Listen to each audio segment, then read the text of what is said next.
तो हमारा next chapter है ब्रिजेस।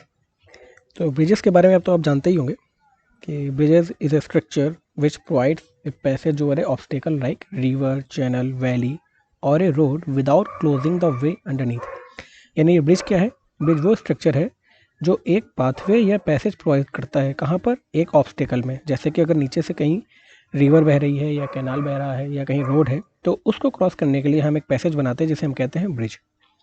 ठीक है। तो the passage required may be for pedestrians, roads, railway और फॉर ए पाइपलाइन। किसी भी पर्पज़ के लिए हम एक जो पैसेज बनाते हैं उसे हम ब्रिज कहते हैं। जैसे फिगर में आप देख रहे हैं कि ये हमारा ओल्ड आर्च ब्रिज है। अच्छा, कंपोनेंट्स कौन कौन से होते हैं ब्रिज के? अगर हम नीचे से स्टार्ट करें तो सबसे नीचे जो कंपोनेंट होता है उसे हम कहते हैं फाउंडेशन। ठीक है। और फाउंडेशन के ऊपर होता है सब स्ट्रक्चर, और थर्ड होता है सुपर स्ट्रक्चर, जो सबसे ऊपर का पोर्शन होता है ब्रिज का, सुपर स्ट्रक्चर। अच्छा, ये सुपर स्ट्रक्चर और सब स्ट्रक्चर के बीच में हम एक डिवाइस और इंक्लूड करते हैं जिसे हम कहते हैं बियरिंग। ठीक है। तो यही 4 मेजर कंपोनेंट्स होते हैं ब्रिज के।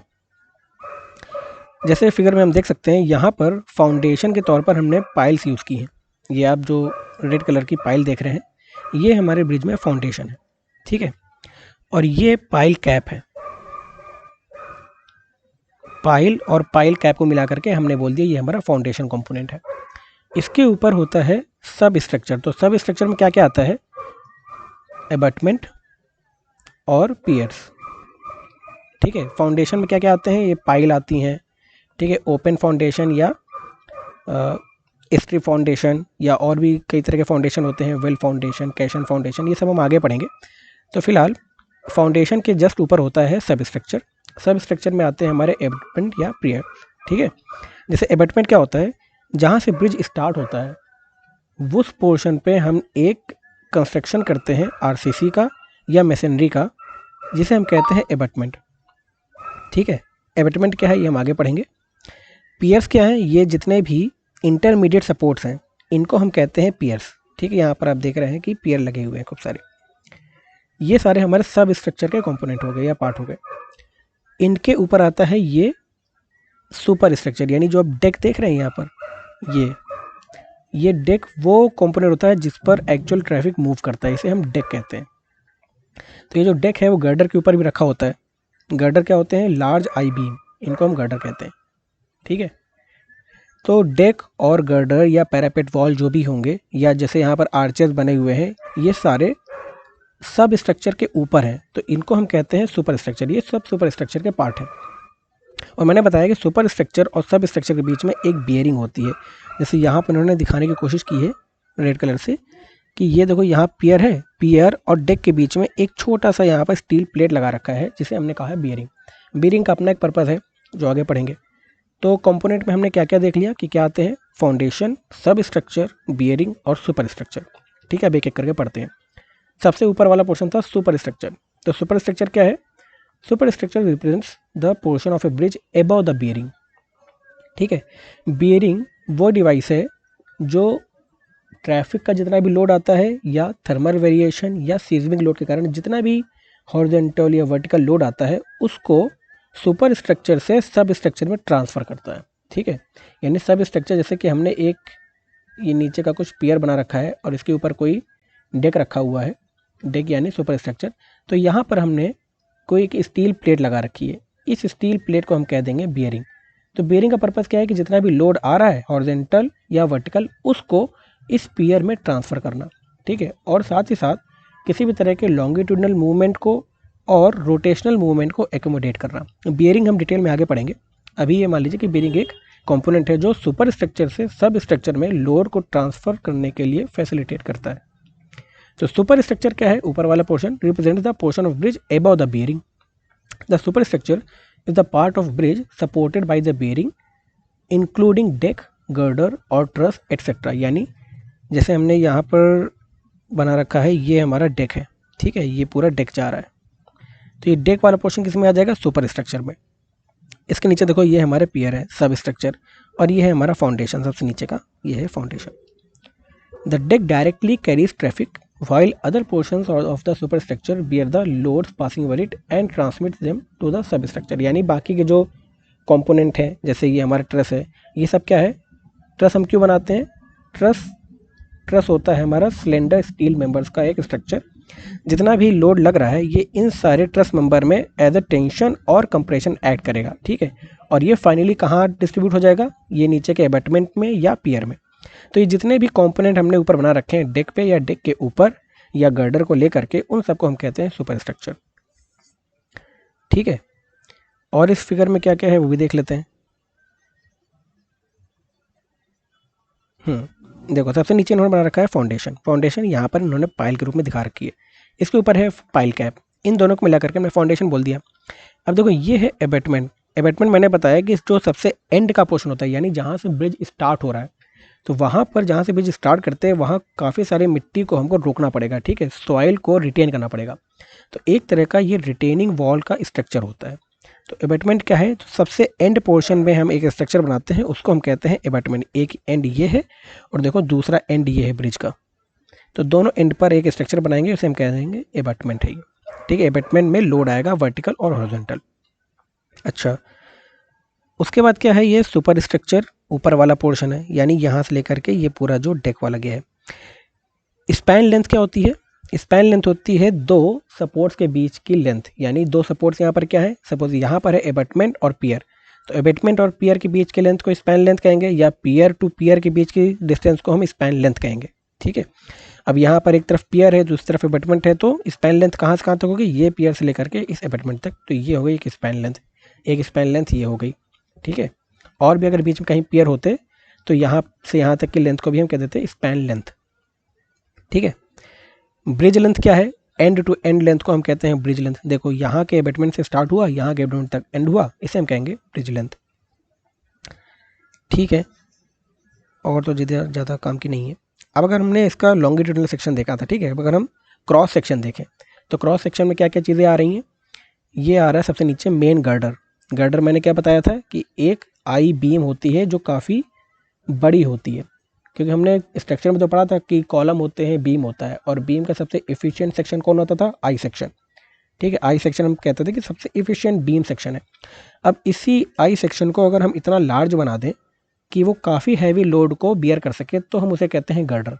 तो गर्डर क्या होता है कि काफ़ी लार्ज प्लेट होती हैं स्टील की, जिनको एक के ऊपर एक रख करके आई सेक्शन के तौर पर बना दिया जाता है। जैसे ऐसे हमने 3 प्लेटें उठाई, एक प्लेट ये, एक प्लेट ये, एक प्लेट ये, और इनको हमने वेल्ड करके जोड़ दिया या बोल्ट करके जोड़ दिया, तो ये एक आई के फॉर्म में बन गया, इसे हम कहते हैं गर्डर। तो ये गर्डर काफ़ी हैवी होता है, काफ़ी भारी होता है, और बहुत ज़्यादा लोड ये बियर कर सकता है। तो क्रॉस सेक्शन देखने पर सबसे नीचे क्या आ रहा है, ये मेन गर्डर। तो देखो मेन गर्डर कहाँ पर ये रखा होगा, यहाँ पर कहीं बियरिंग होगी, और इस बियरिंग के नीचे कहीं पर ऐसे पियर कैप होगा, और इस पियर कैप के नीचे पियर्स होंगे, ठीक है। तो ये क्रॉस सेक्शन में देखेंगे तो एक मिल रहा है हमको मेन गर्डर। मेन गर्डर के ऊपर रखा है डेक। डेक क्या है, मैंने बताया कि ये आरसीसी स्ट्रक्चर होगा जहाँ पर एक्चुअल मूवमेंट ऑफ ट्रैफिक होगा, ठीक है। तो ये गर्डर के जस्ट ऊपर हमने डेक रख दिया, ये डेक है। इस डेक के ऊपर हमने पेमेंट बना दिया। पेमेंट क्यों बनाते हैं, पेमेंट बनाते हैं ताकि व्हीकल इस पर मूव कर सके। पेमेंट किस तरह का होगा, या तो आरसीसी का होगा और या तो बिटवीन का रोड होगी, ताकि फ्रिक्शन मिल सके ट्रैफिक को या गाड़ियों को। तो इसलिए हमने इस डेक के ऊपर एक पेमेंट बना दिया। सेपरेटर क्यों लगाया, क्योंकि हमने 2 लेन हाईवे बना रखा है, यानी एक तरफ गाड़ी इधर जाएगी और एक तरफ गाड़ी इधर जाएगी, तो दोनों को सेपरेट करने के लिए हमने एक सेपरेटर लगा रखा है, ठीक है। और हमने क्या क्या बना रखा है, देखो साइड वॉक बना रखा है पैदल चलने के लिए, शोल्डर बना रखे हैं। शोल्डर क्या करते हैं, पेमेंट को कन्फाइन करते हैं अपनी जगह पर। ये सब हाईवे इंजीनियरिंग में हम पढ़ेंगे अगले सेमेस्टर में। फिलहाल अभी समझिए कि जितना भी ट्रैफिक का या हाईवे के जितने भी कंपोनेंट होते हैं, ये सारे डेक के ऊपर लगे होते हैं, ठीक है, जिसमें अपना साइड वॉक आता है, शोल्डर आता है, पेमेंट आता है, सेपरेटर आता है। तो टोटल विड्थ क्या हो जाती है ब्रिज की, देखो डेक के एक एंड से लेकर के डेक के दूसरे एंड को हम कहते हैं टोटल विड्थ। डेक विड्थ कहाँ से हुई, इनर साइड। डेक के इनर साइड के दोनों तरफ के बीच की डिस्टेंस को हम कहेंगे डेक विड्थ। लेन या ड्राइववे कहाँ से कहाँ तक है, जहाँ पर हम ड्राइव कर सकते हैं, ठीक है, इसे हम कहते हैं लेन या ड्राइववे। पैरापेट वॉल क्या होता है, किनारे पर हम लगा देते हैं दोनों डेक के, ताकि कोई साइड में गिर ना सके। तो ये टेम्परेरी वॉल्स होती हैं एक तरह के, हम उसे कहते हैं parapet wall. Bearing, Bridge bearing is a component of a bridge transmitting the loads received from the deck onto the substructure and to allow controlled movement due to temperature variation or seismic activity and thereby reduce the stresses involved. क्या कह रहा है कि जैसे suppose ये हमारा कहीं abatement है, ठीक है, और इसके ऊपर हमने ये डेक बना रखा है, तो यहाँ पर हम क्या करेंगे कि एक लगाएंगे सोल प्लेट और एक लगाएंगे बेड प्लेट। ये दो प्लेट को मिला करके हम एक बियरिंग बना देते हैं, ठीक है। अब ये बियरिंग का रोल क्या है कि जितना भी लोड डेक में आ रहा है, लोड डेक में कहाँ से आ रहा है, ट्रैफिक के मूवमेंट कारण, तो वो क्या करेगा कि ये जो प्लेट है, क्योंकि ये स्टील की है इसलिए ये लोड सह लेती हैं, और उसके बाद ये ट्रांसफ़र करेंगे कहाँ पर, हमारे एबैटमेंट पे, ठीक है, या कहीं पियर हमने यहाँ बना रखा है तो उस पियर पे यहाँ कहीं हमने बियरिंग लगा रखी है। तो ये जो बियरिंग होती है काफ़ी स्पेशलाइज बनाई जाती हैं। एक होती है इलास्टोमेरिक बियरिंग, ठीक है, जैसे हमने क्या किया कि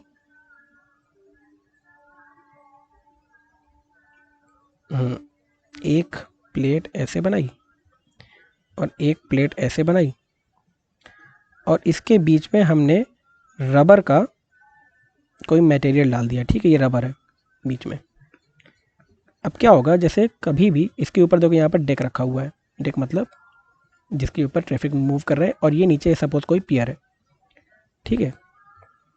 अब क्या हुआ कि जैसे ट्रैफिक इस डेक पर चल रहा है, मान लो थर्मल वेरिएशन के कारण ये आगे मूव कर रहा है, ये तुम्हारा डेक, तो क्या होगा कि ऊपर वाली प्लेट जो है वो कहीं यहाँ पर आएगी ऐसे, ठीक है। तो ये जो इलास्टोमेरिक रबर हमने लगा रखी है वो कुछ ऐसे टिल्ट हो जाएगी, ऐसे और ऐसे, ठीक है।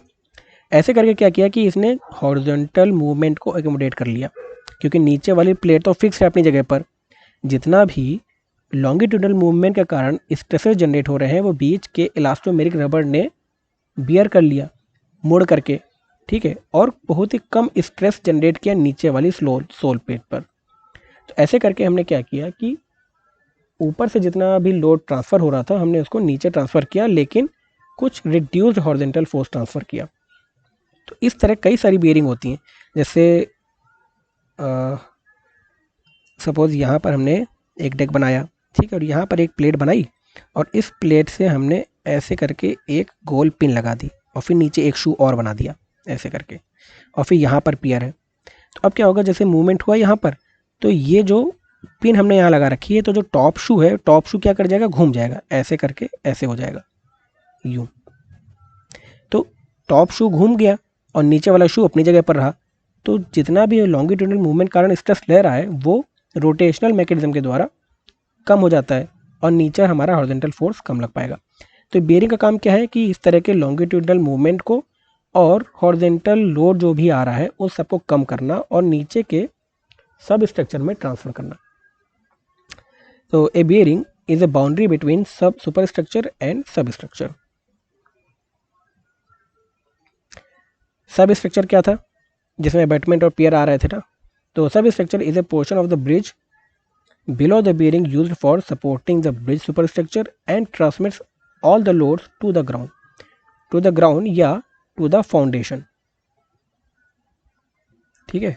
क्योंकि कभी कभी क्या होता है कि जो पियर ही है वही पियर नीचे ग्राउंड तक चले जाते हैं, तो ऐसे केस में क्योंकि हमने फाउंडेशन को डिफ्रेंशिएट तो किया नहीं, फाउंडेशन को अलग किया नहीं, तो कभी कभी हम सब स्ट्रक्चर में फाउंडेशन भी इन्वॉल्व कर लेते हैं, ठीक है। तो कुछ कुछ किताबों में फाउंडेशन एक कंपोनेंट के रूप में नहीं यूज़ किया जाता, सब स्ट्रक्चर को ही फाउंडेशन का पार्ट मान लेते हैं, पर चलो यहाँ के लिए हम मान लेते हैं कि सब स्ट्रक्चर के नीचे एक फाउंडेशन भी आता है।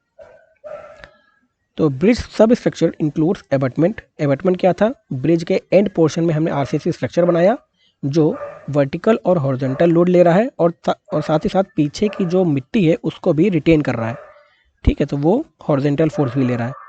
उसको इंक्लूड करता है पियर, यानी जितने भी इंटरमीडिएट सपोर्ट होते हैं ब्रिज में उनको, और रिटेनिंग वॉल। कहीं पर अबटमेंट के अगल बगल हम विंग वॉल बनाते हैं जिनको हम रिटेनिंग वॉल कहते हैं, विंग वॉल। इनका काम भी सेम ही है, क्या कि जो पीछे की मिट्टी है उसको रिटेन करके रखना, सड़क पे ना गिर पाए। And foundation structures like columns, piles etcetera, ठीक है। The abutment refers to support the abutment refers to the supports located at the beginning और end of bridge while the piers are intermediate support. ठीक है, पता है। कुछ होते हैं एक्सेसरी स्ट्रक्चर्स। एक्सेसरी स्ट्रक्चर्स मतलब कि जो एडिशनल स्ट्रक्चर हमको डेक में लगाने होते हैं। जैसे ये डेक है, डेक जहाँ पर ट्रैफिक मूवमेंट होगा, यहाँ पर रेलवे लाइन बिछी हुई है, तो इसमें क्या क्या आ सकता है एक्सेसरी स्ट्रक्चर में? पैरापेट वॉल, ये है parapet wall. Service duct, service duct क्या है? ये यहाँ पर सर्विस डक्ट लगा रखे हैं, यानी इसके नीचे पाइप या केबल वगैरह बिछा के रखे होंगे हमने। ट्रैक स्लैब, ट्रैक स्लैब क्या है? ये जो स्लैब है लंबा जा रहा है, इसको हम कहते हैं ट्रैक स्लैब। इसके ऊपर हमने रेल्स बिछा के रखी। तो ये सारी चीज़ें हैं जो एक्सेसरी स्ट्रक्चर्स में इंक्लूड होती हैं। ब्रिज क्लासिफिकेशन, देखो ब्रिज को क्लासीफाई करने के बहुत सारे तरीके होते हैं। कुछ मैंने यहाँ पर नोट कर रखे हैं कि मटेरियल ऑफ कंस्ट्रक्शन, किस तरह का मटेरियल है। ठीक है, कंस्ट्रक्ट करने में ब्रिज में जो यूज़ हो रहा है उसके आधार पर ब्रिज कई तरह के हो सकते हैं। अगर हम स्टील यूज़ किए हैं ब्रिज बनाने में तो स्टील ब्रिज कहलाएगा, आरसीसी यूज़ किया तो आरसीसी ब्रिज कहलाएगा, टिम्बर यूज़ किया है तो टिम्बर ब्रिज कहलाएगा। तो इस तरह material of construction, span length, span type, deck location, uses, geometric shape और स्ट्रक्चरल फॉर्म, ये सारे क्राइटेरिया के आधार पर हम ब्रिज को कई तरह से क्लासीफाई करते हैं। एक एक करके हम देखते हैं यहाँ पर। तो सबसे पहले bridge classification bye materials of construction. तो ब्रिज या तो steel, concrete, timber, stone, aluminium और एडवांस्ड कंपोजिट मटेरियल के हो सकते हैं। उसके आधार पर ब्रिज कई तरह के होते हैं। जैसे यहाँ पर हमने एक बना रखा है, ये है हमारा स्टील ब्रिज। क्यों? क्योंकि सारे मेंबर स्टील के बने हुए हैं। इसके नीचे ये एल्यूमिनियम ब्रिज है, ठीक है। और ये आरसीसी ब्रिज है क्योंकि पूरा स्ट्रक्चर आरसीसी का बना हुआ है, या कंक्रीट ब्रिज भी से कहते हैं। ये कैसा ब्रिज है? स्टोन ब्रिज, सब स्टोन के मटेरियल यूज़ हुए ब्रिज बनाने में। ये क्या है? टिम्बर ब्रिज, लकड़ी का ट्रस बना के रखा है तो टिम्बर ब्रिज हो गया, ठीक है। और ये है advanced composite material bridge. Advance composite material क्यों? क्योंकि यहाँ पर हमने जीएफआरपी यूज़ किया है। जीएफआरपी क्या है? Glass fibre reinforced polymer. एक तरह से हमने पॉलीमर यूज़ किया है, एक एडवांस्ड मटेरियल यूज़ किया है ब्रिज बनाने में, तो हमने इसको कह दिया है कि advanced composite material bridge. Composite material क्यों? क्योंकि इसमें कई तरह के मटेरियल यूज़ हो रहे हैं। कंपोजिट मटेरियल मतलब स्टील भी यूज़ हो रहा है, जीएफआरपी भी यूज़ हो रहा है, आरसीसी भी यूज़ हो रहा है। तो इस तरह के ब्रिज को हम कह दिए एडवांस कंपोजिट मटेरियल ब्रिज। तो बेस्ड ऑन मटेरियल कई तरह के ब्रिज होते हैं। Bridge classification bye span length, यानी स्पैन क्या होता था? दो इंटरमीडिएट सपोर्ट के बीच की लेंथ को हम स्पैन लेंथ कहते थे, या एबटमेंट और पियर के बीच के लेंथ को भी हम स्पैन लेंथ कहते थे। तो स्पैन लेंथ कितना है उसके आधार पर भी ब्रिज को क्लासीफाई किया जाता है। जैसे 20 फीट से नीचे है तो हम कलवर्ट कह देते हैं, 20 फीट से 125 फीट के बीच को हम शॉर्ट स्पैन या मीडियम स्पैन और लॉन्ग स्पैन ब्रिज। तो ये हमारा क्राइटेरिया है ब्रिज को क्लासीफाई करने के लिए स्पैन लेंथ के आधार पर। जैसे ये हमारा कलवर्ट है, ठीक है, 6 मीटर से भी छोटा है तो इसको हमने कलवर्ट कह दिया है। तो ब्रिज क्योंकि एक पैसेज है, ठीक है, और इसके नीचे से कोई ट्रेन पास हो रही है, तो ये भी एक ब्रिज है लेकिन बहुत छोटा, तो हमने इसको कलवर्ट कह देते हैं। शॉर्ट स्पैन ब्रिज हो गया, और इससे बड़ा हो जाएगा तो ये हमारा मीडियम स्पैन ब्रिज है, ठीक है, ये स्पैन होता है, यहाँ से यहाँ तक स्पैन है। और ये है हमारा लार्ज स्पैन ब्रिज या लॉन्ग स्पैन ब्रिज, क्योंकि देखो कितना लंबा लंबा हमको स्पैन देना पड़ रहा है। क्यों? क्योंकि इसके नीचे से काफ़ी चौड़े शिप जा रहे होंगे, तो हमको इतना लंबा लंबा स्पैन देना पड़ता है, ठीक है। तो इसके आधार पर हमने 4 तरह से ब्रिज को क्लासीफाई कर दिया। Bridge classification bye inter span relation. Inter span relation का मतलब क्या है कि हमने आरसीसी में पढ़ा था कि बीम या तो सिंपली सपोर्टेड होती है, ठीक है, या तो कॉन्टिन्यूस होती है, या कैंटिलीवर बीम होती है। तो हमारे स्पैन किस तरह टिका हुआ है पियर्स पे, उसके आधार पर हम ब्रिज को क्लासीफाई करते हैं। जैसे ये हमारा सिंपली सपोर्टेड ब्रिज है। क्यों हम कह रहे हैं? क्योंकि जितने भी स्पैन है सब अलग अलग है, सब आइसोलेटेड है। ये ब्रिज अपना अलग काम करेगा, ये ब्रिज अपना अलग काम करेगा, ये अलग काम करेगा। जब व्हीकल यहाँ पर होगा तो क्या होगा? सिर्फ इस डेस्क पर ही पूरा लोड लग रहा होगा, तो ये ऐसे कुछ डिफ्लेक्ट हो रहा होगा, इस पर कोई प्रभाव नहीं पड़ेगा, या इस पर भी कोई प्रभाव नहीं पड़ेगा।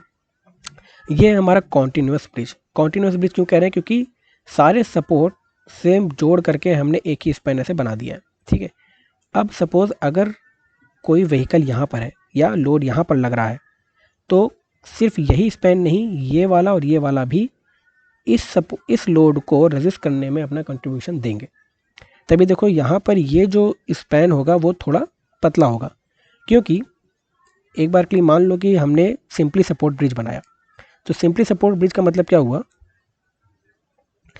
कि जो लोड लग रहा है वो सिर्फ यही स्पैन ही बियर करेगा, इतना, ठीक है। अब केवल ये स्पैन बियर करेगा तो हमें इसको काफ़ी थिक बनाना पड़ेगा, काफ़ी डीप बनाना पड़ेगा, हमारा मटेरियल काफ़ी बढ़ जाएगा। क्यों? क्योंकि पूरा का पूरा लोड सिर्फ इतना ही पोर्शन बियर कर रहा है।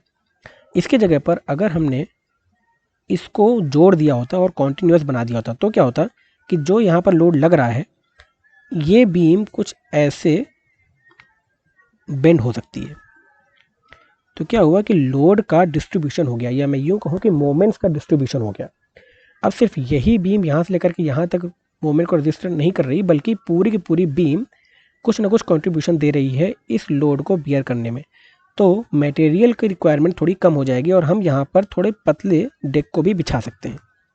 ठीक है, तो कॉन्टीन्यूस बीम का हमको फ़ायदा क्या मिला कि ये जो डेक है, डेक की थिकनेस कम हो जाएगी। फिर एक आता है हमारा कैंटिलीवर बीम। कैंटिलीवर बीम क्या है कि अगर ओवरहैंग पार्ट है कुछ, ठीक है, ये बीम यहाँ से यहाँ तक डेक अलग है और यहाँ से यहाँ तक का डेक अलग है, क्योंकि अब ये सिंपली सपोर्टेड भी नहीं है, कॉन्टिन्यूस भी नहीं है, ये एक ओवरहैंग बीम है। इसे हम कहते हैं कैंटिलीवर टाइप ऑफ ब्रिज। ठीक है, तो कैंटिलीवर भी हमको कहीं कहीं बनाने की जरूरत कहाँ पड़ जाती है, जैसे मेट्रो लाइन बिछी है हमारे हाईवे में, मेट्रो लाइन के लिए हमने क्या किया है, पियर बिछा रखे हैं और दोनों तरफ देखो इतना ओवरहैंग है, यहाँ और यहाँ, ऐसे ऐसे करके आप ओवरहैंग देखते हैं, तो वो हमको कैंटिलीवर ओवरहैंग बनाना पड़ता है। क्यों? इसके ऊपर जैसे यहाँ पर मेट्रो लाइन बिछी है, हमको ये ओवरहैंग क्यों बनाना पड़ जाता है? क्योंकि हम यहाँ पर सिंपली सपोर्ट नहीं बना सकते, वरना हम सड़क पे हमको पियर खड़े करने पड़ जाएंगे। हम चाहते तो सिंपली सपोर्ट बनाना है, क्योंकि सिंपली सपोर्ट बनाने पर मटेरियल कम यूज़ हो जाता है।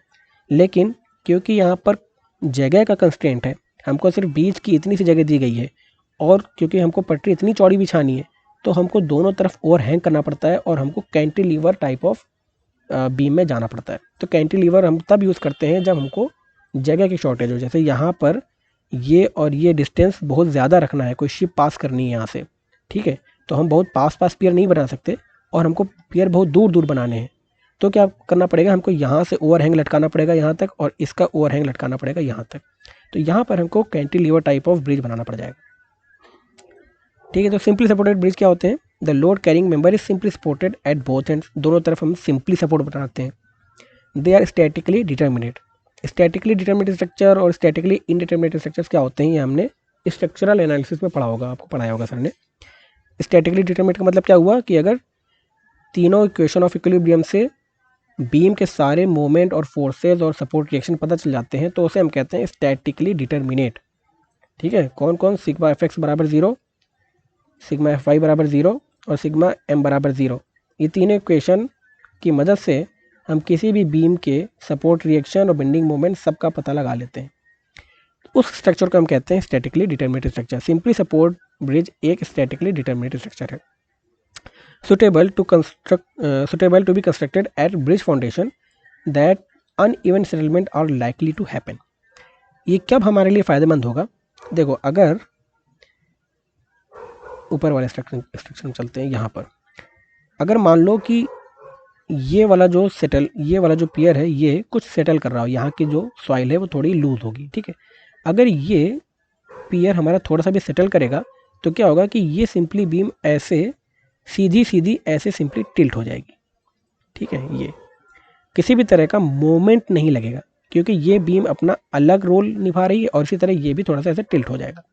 लेकिन क्योंकि दोनों बीम स्ट्रेट टिल्ट होंगी ऐसे और ऐसे, तो किसी भी तरह का बेंडिंग मोमेंट जनरेट नहीं होता। बेंडिंग मोमेंट कब जनरेट होता है? जब कोई बीम मुड़ती है, बेंड होती है, तब होता है बेंडिंग मोमेंट जनरेशन। और तब बेंडिंग मोमेंट जनरेशन को रोकने के लिए हमको रेनफोर्समेंट करना पड़ता है या थिक डेक बनाना पड़ता है। अब क्योंकि अगर एक पियर के सेटलमेंट होने से जो पूरी बीम है वो स्ट्रेट वाइज ही टिल्ट हो जा रही है, तो किसी भी तरह का बेंडिंग मोमेंट जनरेट नहीं हो रहा है एडिशनल, इसलिए ऐसे कंडीशन में हम सिंपली सपोर्ट बीम बनाना प्रेफर करते हैं। वहीं पर अगर कॉन्टिन्यूस बीम में देख लो, अगर ये वाला पियर सेटल हो जाता तो क्या होता कि ये बीम ऐसे करके कुछ बेंड हो जाती और ये बीम ऐसे करके बेंड होती। अब क्योंकि ये पूरी एक ही स्पैन है, ठीक है, कोई कनेक्शन, यहाँ पूरा कनेक्टेड बीम है यहाँ से लेकर के यहाँ तक, तो क्या हो रहा है कि ये बीम बेंड हो रही है। बीम का बेंड होने का मतलब क्या है? बेंडिंग मोमेंट जनरेट हो रहा है। अब अगर बेंडिंग मोमेंट जनरेट हो जाएगा तो उसको भी रेजिस्ट करने के लिए हमको एक्स्ट्रा रेनफोर्समेंट देना पड़ेगा और डेक को थोड़ा चौड़ा बनाना पड़ जाएगा।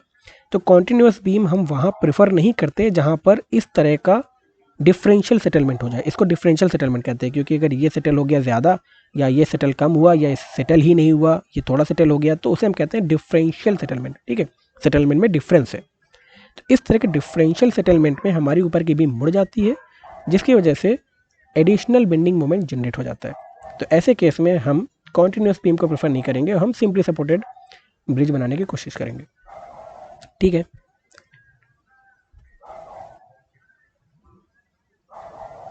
Due to the maximum bending moment at the mid span and maximum shear force at the girder ends, simply supported bridges are generally designed with constant girder height to simplify the design and construction। ये कुछ नहीं कह रहा, ये कह रहा है कि क्योंकि सिंपली सपोर्टेड बीम जो होती है ऐसे ऐसे, इसमें मैक्सिमम बेंडिंग मोमेंट कब ऐड करता है, कुछ ऐसे होता है ना बेंडिंग मोमेंट डायग्राम BMD। तो बेंडिंग मोमेंट डायग्राम में अगर हम देखें तो मैक्सिमम बेंडिंग मोमेंट कहाँ ऐड कर रहा है, मिडिल पोर्शन पे। तो मिडिल पोर्शन पे अगर बेंडिंग मोमेंट सबसे ज़्यादा है तो मिडिल पोर्शन को हमको सबसे चौड़ा बनाना पड़ेगा। लेकिन साथ ही साथ सपोर्ट पे शेयर फोर्स सबसे ज़्यादा होता है, क्योंकि सपोर्ट पे रिएक्शन यानी कंसनट्रेटेड फोर्स सबसे ज़्यादा होगा। अगर मैं इसका SFD बनाऊँ तो ये कुछ ऐसे होता है ये। तो चूँकि एंड पर शेयर फोर्स की वैल्यू बहुत ज़्यादा है, तो हमको एंड पर भी हमको काफ़ी चौड़ा बीम रखना पड़ता है।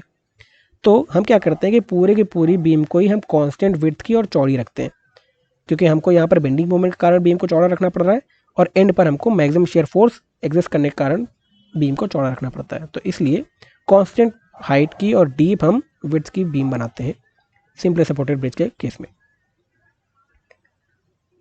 जैसे ये हमारा सिंपली सपोर्टेड ब्रिज है, क्यों, क्योंकि देखो यहाँ पर गैप दिख रहा है, ये डेक अलग है, ये डेक अलग है, ये डेक अलग है। कॉन्टिन्यूस ब्रिज क्या होते हैं, स्टैटिकली इंडिटरमिनेट। हमको पता है अभी ऊपर कि तीनों इक्वेशन ऑफ इक्विलिब्रियम से अगर हमको सपोर्ट रिएक्शन और मोमेंट्स नहीं पता लग पाते तो हमको एक एडिशनल इक्वेशन की जरूरत पड़ती है, इसे हम कहते हैं कंपैटिबिलिटी इक्वेशन। ये आपके काम की चीज़ नहीं है, कंपैटिबिलिटी इक्वेशन होती है, उसकी मदद से हमको सारे सपोर्ट रिएक्शन और फोर्सेज या बेंडिंग मोमेंट हमको निकालने पड़ते हैं। ऐसे स्ट्रक्चर को हम कहते हैं इनडिटरमिनेट स्ट्रक्चर। अब क्योंकि हमको यहाँ पर कंपैटिबिलिटी इक्वेशन की जरूरत पड़ रही है, तो इसकी डिज़ाइन थोड़ी कॉम्प्लेक्स है। ठीक है, स्पैन्स आर कॉन्टिन्यूस ओवर 3 और मोर सपोर्ट अगर 1 2 3, अगर तीनों सपोर्ट में एक ही स्पैन बैठा है तो उसे हम क्या कहेंगे, कॉन्टिन्यूस सपोर्ट या continuous beam. They generally need smaller section and have considerable saving compare to the simply supported bridge. मैंने क्यों बताया, अभी हमको पता चला था कि जब हम कॉन्टिन्यूस बीम बनाते हैं तो बाकी की बीम्स भी लगने वाली लोड को बियर करने में हेल्पफुल होती हैं, इसलिए हमको पतली ही बीम बनानी पड़ती है। Design is more complicated because they are statically indeterminate. Large internal forces may occur due to temperature variation और अनइवन सेटलमेंट ऑफ सपोर्ट। समझ में आता है क्यों।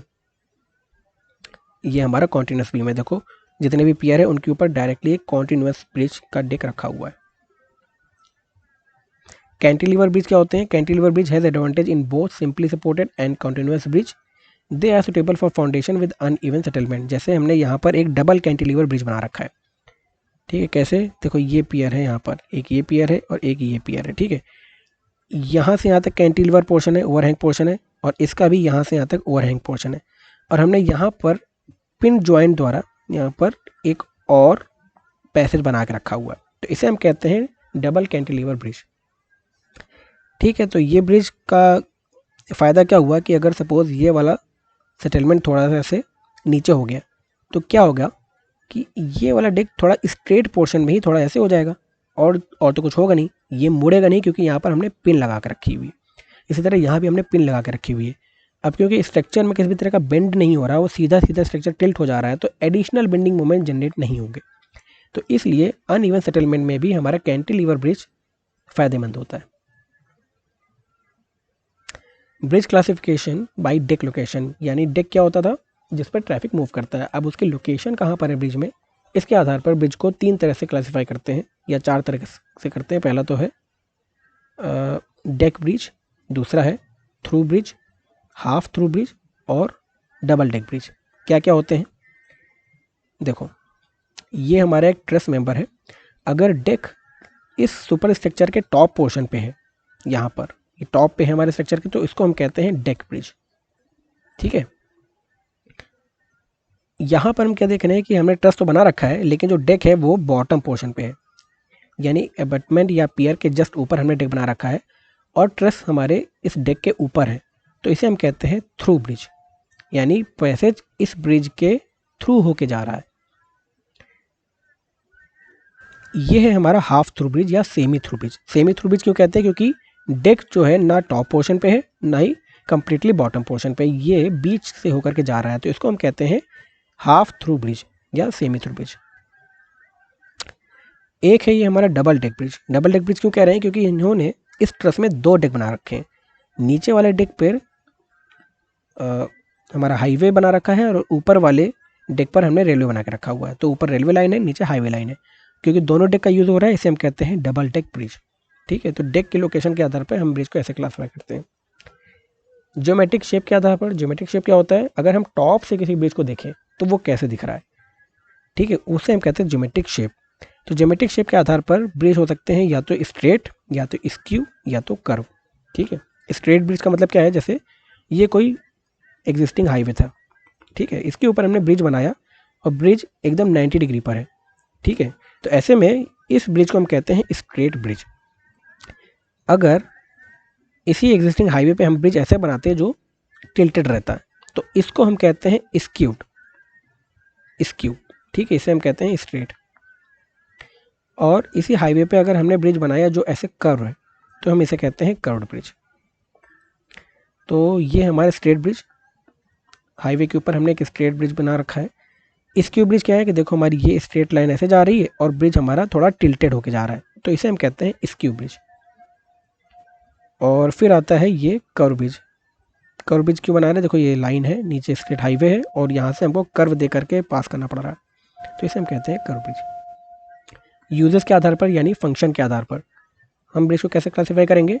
या तो वो हाईवे ब्रिज होगा या तो रेलवे ब्रिज होगा, मतलब यूटिलिटी क्या है उस ब्रिज की। या तो पेडेस्ट्रियन यानी पैदल वालों के लिए ब्रिज होगा, pedestrian bridge, aqueduct bridge, pipeline bridge, airport runway bridge, combined bridge, etcetera. ठीक है, तो कौन कौन से हैं फिगर में देख लेते हैं। ये कौन सा ब्रिज है? ये हाईवे ब्रिज है। इसके नीचे वाला एयरपोर्ट रनवे ब्रिज। और क्या है? ये पाइपलाइन ब्रिज है, क्योंकि इससे कोई पाइपलाइन जा रही है। ये एक्विडक्ट ब्रिज है। एक्विडक्ट क्यों? क्योंकि हमने ऊपर एक एक्विडक्ट बना के रखा है, वाटर वे है, ठीक है, बोट हम जिससे तैरा कर सकते हैं, तो इसे हम कहते हैं एक्विडक्ट ब्रिज। ये है हमारा पेडेस्ट्रियन ब्रिज। ठीक है, ये है रेलवे ब्रिज। तो ये सब तो चीज़ें जानते ही होंगे। ये है हमारा कंबाइंड ब्रिज। कंबाइंड ब्रिज क्यों कह रहे हैं? क्योंकि ऊपर देखो हाईवे लाइन बिछी है और नीचे है रेलवे लाइन। एक तरह से ये भी हमारा डबल डेक ब्रिज है, ठीक है, लेकिन यहाँ पर यूटिलिटी के आधार पर हम बात कर रहे हैं, तो इसको भी हमने कंबाइंड ब्रिज बोल दिया, रेलवे और हाईवे दोनों के लिए। ठीक है, bridge classification bye structural form. Structural form का मतलब कि हमने ब्रिज का स्ट्रक्चर कैसा बनाया है। वो स्ट्रक्चर आरसीसी का ब्रिज का भी, आरसीसी बीम का भी हो सकता है, या ट्रस स्ट्रक्चर हो सकता है, या तो रिजिड फ्रेम स्ट्रक्चर हो सकता है। कैसे? जरा देखते हैं यहाँ पर। जैसे हमने क्या किया, यहाँ पर एक ब्रिज बनाया है, उस ब्रिज को हमने गर्डर के आधार पर ऐसे ऐसे करके गर्डर बनाए खूब सारे, उस पर हमने एक डेक बना रखा है, तो इसे हम कहेंगे बीम और गर्डर ब्रिज। बीम और गर्डर लगभग सेम होते हैं, गर्डर बीम का बड़ा रूप होता है। इसे हम कहते हैं गर्डर ब्रिज या बीम ब्रिज, क्योंकि हमने यहाँ पर गर्डर बना के रखे हैं। ये है हमारा rigid frame bridge. Rigid frame bridge क्यों कह रहे हैं? क्योंकि यहाँ पर किसी भी तरह का कनेक्शन नहीं है। मोनोलिथिकली हमने पियर और डेक को एक साथ बनाया है ऐसे करके, क्योंकि किसी भी तरह का जॉइंट नहीं है और ये एक रिजिड फ्रेम है, इसे हम कहते हैं रिजिड फ्रेम ब्रिज। ठीक है, यहाँ पर कोई अलग से गर्डर नहीं है, अलग से पियर नहीं है, एक ही फ्रेम में हमने पूरे ब्रिज को बना के रखा हुआ है। ये है हमारा ट्रस ब्रिज। ट्रस क्यों? क्योंकि हमने ट्रस का यूज़ करके लोड के डिस्ट्रीब्यूशन को एक तरह से फैसिलिटेट किया है। ट्रस हम क्यों बनाते हैं? अब हमको पता है कि ट्रस में जितने भी मेंबर होते हैं वो मोस्टली ट्रायंगुलर फॉर्म में होते हैं, तो इसकी खासियत ये होती है कि जो भी लोड इसमें लगेगा वो लोड इस पर एज ए टेंशन या कंप्रेशन जाएगा, और टेंशन और कंप्रेशन होने की वजह से किसी भी तरह का बेंडिंग मोमेंट जनरेट नहीं होगा। क्यों? क्योंकि यहाँ पर लोड सिर्फ टेंशन यानी खिंचाव में होगा, या तो कंप्रेशन यानी दबाव में होगा।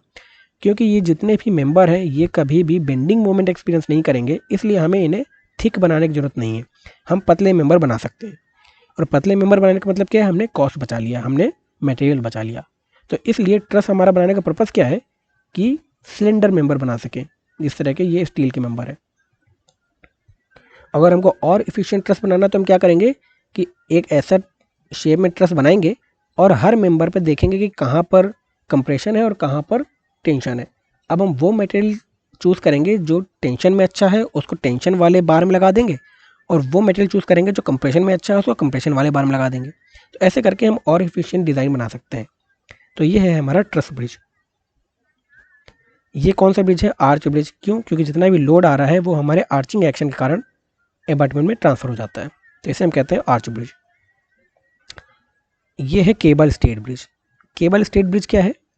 देखो ये जो डेक है, यहाँ पर व्हीकलर मूवमेंट हो रहा है, इन दोनों पियर के बीच में कितना बड़ा गैप है, और ये गैप हमको रखना ज़रूरी क्यों है? क्योंकि यहाँ से कुछ शिप पास हो रही होंगी बड़ी बड़ी। अब इसके पीछे के देखो यहाँ पर पियर कितने पास पास बने हैं, क्योंकि वहाँ से शिप पास नहीं हो रही हैं। हमने सिर्फ एक वाटरवे देना है यहाँ पर जहाँ से हमको शिप पास करानी है, चौड़ी है। तो इसके लिए हम क्या कर पाएंगे कि हम बीच में पियर तो बना नहीं सकते, और अगर हम बीच में पियर नहीं बनाएंगे तो इतना बड़ा स्पैन अगर रखना है तो कितना चौड़ा डेक बन जाएगा, क्योंकि इतना बड़ा स्पैन है तो बेंडिंग मोमेंट कितना ज़्यादा निकल के आ जाएगा, और उतने ज़्यादा बेंडिंग मोमेंट को रोकने के लिए हमको कितनी डीप बीम बनानी पड़ेगी और डीप गर्डर बनाना पड़ेगा, तो वो प्रैक्टिकली पॉसिबल नहीं है। तो ऐसे केस में हम क्या करते हैं कि बीम इस डेक को सपोर्ट देने के लिए हमने कुछ केबल निकाल के रखे हुए हैं, ऐसे ऐसे यहाँ से और यहाँ से, और ये केबल अटैच कर रखे हैं इस पियर के पोर्शन से। ठीक है। अब क्या हो रहा है कि जो भी लोड इस डेक का सेल्फ वेट के कारण या जितने भी व्हीकल का वेट आ रहा है, वो सारा वेट कहाँ जा रहा है? इन केबल के थ्रू इस पियर पे, यहाँ पर, और इन केबल के थ्रू इस पियर पे। तो ऐसे करके हमने इसके डेक की थिकनेस घटा ली। ठीक है। और जितना भी लोड आ रहा है वो अब हम केबल के थ्रू इस पियर पे ट्रांसफ़र कर रहे हैं। अब क्योंकि ये डेक इन केबल पे स्टे कर रहा है, इसलिए हम इसे कहते हैं केबल स्टेड ब्रिज। इसी तरह होता है हमारा केबल का एक है सस्पेंशन ब्रिज। जैसे ये देख रहे हो, ये है सस्पेंशन ब्रिज। सस्पेंशन ब्रिज क्यों कह रहे हैं? क्योंकि यहाँ पर एक केबल हमने ऐसे बना रखी है जो सस्पेंशन में ऐसे रखी हुई है। सस्पेंशन मतलब ऐसे लटक रही है, और इन केबल से हमने छोटी छोटी और खूब सारी केबल बना रखी है। और ये केबल क्या कर रही है? देखो ये जो डेक है इनको जोड़े हुई है। अब यहाँ पर भी वही केस है, एक पेयर हमने यहाँ बना रखा है और दूसरा पेयर इतनी दूर बना रखा है। हमको यहाँ पर बहुत पास पास पेयर बनाने का मौका नहीं मिल पाया है, प्रैक्टिकल या कुछ कंस्टेंट था, हमको इतने दूर दूर पेयर बनाने पड़े। अब इन पेयर इतने दूर दूर बनाने की वजह से हमको बीच के डेक को सपोर्ट तो देना ही है। तो ये तो हम ये कर सकते हैं कि हम केबल स्टेड ब्रिज में जाए, जैसे हमने ऊपर गए, और या तो हम क्या करें, सस्पेंशन ब्रिज बनाएं, यानी पूरा एक केबल यहाँ से लेकर के यहाँ तक रन करा दें और उन केबल से छोटे छोटे केबल ऐसे पास करा देंगे। अब जो भी लोड होगा, जो भी लोड इन डेक पे आ रहा होगा, वो इन केबल की मदद से इस बड़े वाले केबल पे जा रहा होगा। ठीक है। और ये बड़ी वाली केबल पर खिंचाव हो रहा है, यहाँ पर जितना भी लोड आ रहा है वो इन केबल के थ्रू इस बड़ी वाली केबल पे जा रहा है। तो ये केबल कहाँ से, देखो यहाँ कहीं पुली होगी, इस पुली की मदद से इस एबैटमेंट पे यहाँ जुड़ा हुआ है। तो जितना भी लोड आ रहा है वो देखो, वो लोड कहाँ पर आ गया? अल्टीमेटली एबैटमेंट पे। तो हमने क्या किया, एक एबैटमेंट बनाया दोनों तरफ, इसको भी और इसको भी, और उसको हमने बहुत स्ट्रांग बना दिया, क्योंकि जितना भी ट्रैफिक का लोड आ रहा है, जितना भी सेल्फ वेट आ रहा है, वो केबल के थ्रू होते हुए अल्टीमेटली तो एबैटमेंट में आ रहा है। तो पियर हमको इतने स्ट्रांग बनाने की ज़रूरत नहीं पड़ी। तो देखो हमने पियर काफ़ी सिलेंडर है, और केबल स्टेड ब्रिज में देखो पियर कितना ज़्यादा चौड़ा था। ये देखो ये पियर कितना स्ट्रांग बनाया। क्यों? क्योंकि जितना भी केबल के थ्रू लोड आ रहा है वो इस पियर पे आ रहा है। तो देखो एक व्हीकल का साइज़ इतना है, तो ये पियर कितना ज़्यादा थिक या चौड़ा होगा। और यहीं पर ये दूसरी तरफ क्या है, हमारा केबल स्टेड ब्रिज है। सेम पर्पज़ है, हमको पियर के बीच की डिस्टेंस बहुत ज़्यादा रखनी थी। हमने क्या किया, सस्पेंशन ब्रिज बनाया, और सस्पेंशन ब्रिज के थ्रू जितना भी केबल है उसका लोड हमने एबैटमेंट में ट्रांसफ़र कर दिया। तो इस वजह से हमको पियर पे सिर्फ एक कैसा लोड आ रहा है, नीचे का डाउनवर्ड फोर्स आ रहा है पुले की मदद से। अब क्योंकि इसको सिर्फ डाउनवर्ड लोड बियर करना है, तो हमने इसको सिलेंडर बना दिया है, कंप्रेशन में लोड सह लेगा। और ऊपर वाले में क्या हो रहा था, बेंडिंग मोमेंट भी जनरेट हो रहा होगा। क्यों? क्योंकि ऊपर वाले में केबल ऐसे जुड़ी हुई हैं जो इसको ऐसे मूव कराएगा अगर यहाँ पर लोड बहुत ज़्यादा हुआ तो ऐसे में हमको इसको बेंडिंग मोमेंट के लिए भी डिज़ाइन करना पड़ेगा, और हमारा पियर काफ़ी चौड़ा हो गया। तो ये है सस्पेंशन ब्रिज। ठीक है। तो यहाँ पर समरी है, based on material of construction, based on span length, inter span relation, यानी simply supported continuous cantilever, deck location के आधार पर, ज्योमेट्रिक शेप के आधार पर, यूटिलिटी या यूजेस के आधार पर और स्ट्रक्चरल फॉर्म के आधार पर। तो इस तरह हम कहते हैं ब्रिज को क्लासिफाई। अब बात करते हैं ब्रिज फाउंडेशन की। तो ब्रिज फाउंडेशन मैंने बताया था कि बॉटम मोस्ट कंपोनेंट होता है ब्रिज का, जो सुपर स्ट्रक्चर से सब स्ट्रक्चर की जितना भी लोड आता है उसको सॉइल में ट्रांसफर करना। तो bridge foundation is the base of bridge that transmits the load from the piers, abutments and wings to the supporting strata. Wing मैंने ऊपर बताया था ना कि विंग वॉल क्या है, एक तरह की रिटेनिंग वॉल है। It has to be provided sufficiently deep so that it is not affected by the scour caused by the flow in the river। स्काउर क्या होता है, जब नदी कहीं पर बहती है या कैनाल कहीं पर बहती है और नेचुरल स्ट्रेटा में बहती है तो वो अपने साथ में मिट्टी काट के लेके जाती है, तो इसे हम कहते हैं स्काउरिंग। अगर कहीं पर इस तरह की नदी का स्ट्रेटा था यहाँ पर, और अगर हम यहाँ पर कोई पियर बना दें ऐसे करके, ठीक है, और ये अंदर तक चला गया, तो क्या होगा कि नदी का टेंडेंसी ये है कि एक सबसे मोस्ट इफ़िशिएंट चैनल पर ही ये फ्लो होती है। तो अगर हमने यहाँ पर एक ह्यूमन एक्टिविटी इन्वॉल्व की और हमने यहाँ पर इसके फ्लो में ब्रिज बनाने की वजह से या पियर बनाने की वजह से यहाँ का क्रॉस सेक्शन हमने थोड़ा छोटा कर दिया, तो नदी क्या करेगी, वापस उस क्रॉस सेक्शन को यानी उस क्रॉस सेक्शन एरिया को पाने के लिए क्या करेगी कि अपना डेप्थ बढ़ा देगी। तो वो क्या करेगी, यहाँ पर जो पियर बनाया था उसके आसपास की मिट्टी को यहाँ पर काट देगी। इसे हम कहते हैं स्काउरिंग। अब देखो नदी ने क्या किया कि जहाँ भी हमने ये पियर बनाया था उसके चारों तरफ की मिट्टी को इसने काट दिया। ऐसा करके उसने फिर से क्रॉस सेक्शन को उतना ही बड़ा कर दिया जितना पहले था ब्रिज बनने से पहले। तो इसे हम कहते हैं स्काउरिंग। तो जब भी हमको ब्रिज बनाना होगा तो हमको इस बात का भी ध्यान देना पड़ेगा कि ब्रिज स्काउरिंग के थ्रू काफ़ी नीचे अपनी डेप्थ बढ़ा देगी। तो हमको जो भी फाउंडेशन बनाना पड़ेगा वो ये सोच के बनाना पड़ेगा कि स्काउरिंग के बाद भी सफिशिएंट डेप्थ नीचे तक फाउंडेशन का रहे। तो वही चीज़ कह रहा है, it has to be provided sufficiently deep so that it has not been affected by the scour caused by the flow in river. Type of bridge foundation में क्या क्या आते हैं, स्प्रेड और open foundation, raft foundation, grillage, inverted arch, pile, well और caisson. क्या क्या होते हैं ये। सबसे पहला आता है हमारा स्प्रेड और ओपन फाउंडेशन। स्प्रेड फाउंडेशन का मतलब क्या है कि सबसे छोटा या सबसे सिंपलेस्ट फॉर्म ऑफ फाउंडेशन है। अगर ब्रिज बहुत छोटा है तो हम इस तरह का स्प्रेड या ओपन फाउंडेशन करते हैं, जहाँ पर हमने सिंपली एक कॉलम बिछाया जिसको हम कहते हैं पियर, कंक्रीट का या मैसनरी का होगा, यानी ईंटों का होगा या तो कंक्रीट का होगा, और नीचे हमने स्प्रेड फुटिंग बिछा दी ऐसे करके, स्प्रेड फुटिंग या आइसोलेटेड फुटिंग। ठीक है, तो ये हमारी कंक्रीट की फुटिंग है, इसमें सिंपली एक पियर या कॉलम है। ठीक है, इसे हम कहते हैं spread. It is best suited in a situation where hard soil is available within 1.5 to 3 metre below the bed level of water course and when the scouring is minimum. अब ये वाले हम कब करेंगे, जब हमारे लिए सबसे फेवरेबल कंडीशन है, यानी नदी के नीचे की सॉइल या बेड भी सिर्फ 1.5 से 3 मीटर के बीच में ही मिल जा रहा है और दूसरा स्काउरिंग भी नहीं कर रही है। ऐसे केस में हम सबसे सिंपलेस्ट फॉर्म या ओपन फाउंडेशन देते हैं। फिर आता है राफ्ट फाउंडेशन। राफ्ट फाउंडेशन हम कब देते हैं, जब नीचे की सॉइल पुअर हो। पुअर मतलब उसकी बेरिंग कैपेसिटी कम हो। अब अगर सॉइल की बेरिंग कैपेसिटी कम होगी और अगर हमने इस तरह का फाउंडेशन दिया ओपन फाउंडेशन, तो क्या होगा, सॉइल शियर या पंचिंग के कारण फेल हो जाएगी, क्योंकि नीचे की सॉइल क्ले है या पूरे बेरिंग कैपेसिटी है। तो ये पूरा फाउंडेशन क्या हो जाएगा, नीचे पंक्चर कर जाएगा या धंस जाएगा। तो ऐसे केस में हम क्या करते हैं कि एक राफ्ट बनाते हैं, काफ़ी चौड़ा फाउंडेशन रखते हैं, इतना बड़ा, और इसमें कई सारे छोटे छोटे हम इस तरह के फुटिंग बना देते हैं। तो ऐसे में क्या हुआ कि सपोज अगर हमारा यहाँ कहीं इतनी सॉइल हमारी सॉफ्ट पॉकेट थी, मतलब कमज़ोर सॉइल थी, यहाँ कहीं कमज़ोर सॉइल थी और यहाँ इतने में कहीं कमज़ोर सॉइल थी, तो हमने राफ्ट बनाकर क्या किया कि जहाँ पर हार्ड सॉइल है उस पर भी हमारा राफ्ट या कंक्रीट का स्लैब रखा हुआ है। तो जो नीचे के सॉफ्ट पॉकेट्स हैं इसका इफेक्ट नहीं आ रहा या सेटलमेंट नहीं हो रहा। इसकी जगह पर अगर हमने आइसोलेटेड किया होता और यहाँ पर हमने एक फुटिंग बना दी होती तो क्या हो जाता कि ये वाली फुटिंग धस जाती और इसके आगे वाली फुटिंग नहीं धसती, तो डिफरेंशियल सेटलमेंट हो जाता। तो राफ्ट फाउंडेशन का हमारा फ़ायदा क्या है कि अगर नीचे की सॉइल पुअर हो या कहीं कहीं पर सॉफ्ट पॉकेट हो सॉइल के, तो उस कंडीशन में हम पूरी स्लैब ही बिछा देते हैं राफ्ट की या कंक्रीट की। इसे हम कहते हैं raft foundation. Best suited in a situation where the allowable bearing capacity of the soil is low और when the bridge loads are heavy.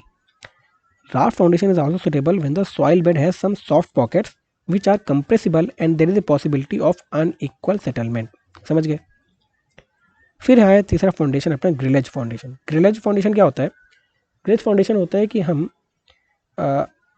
कुछ बीम या आई सेक्शन के बीम या गर्डर होते हैं, उनको ट्रांसवर्स डायरेक्शन पे ऐसे प्लेस कर देते हैं, एक इस डायरेक्शन पे, एक उसके परपेंडिकुलर डायरेक्शन पे, फिर इसके परपेंडिकुलर डायरेक्शन पे। तो ऐसे करके हम क्या करते हैं कि कई सारे बीम्स को एक के ऊपर एक स्टैक करके रख देते हैं, इसे हम कहते हैं ग्रिलेज फाउंडेशन। तो जब हमारा लोड काफ़ी ज़्यादा होता है ऐसे केस में, और जब हमको फुटिंग काफ़ी छोटी बनानी होती है, तब हमको इस तरह की ग्रिलेज फाउंडेशन की ज़रूरत पड़ती है। क्योंकि देखो, इतनी छोटी फाउंडेशन या इतनी छोटी फुटिंग बनाना है और बहुत ज़्यादा लोड लगना है, तो कंक्रीट को हमको बहुत चौड़ा बनाना पड़ेगा, बहुत ऊपर तक बनाना पड़ेगा।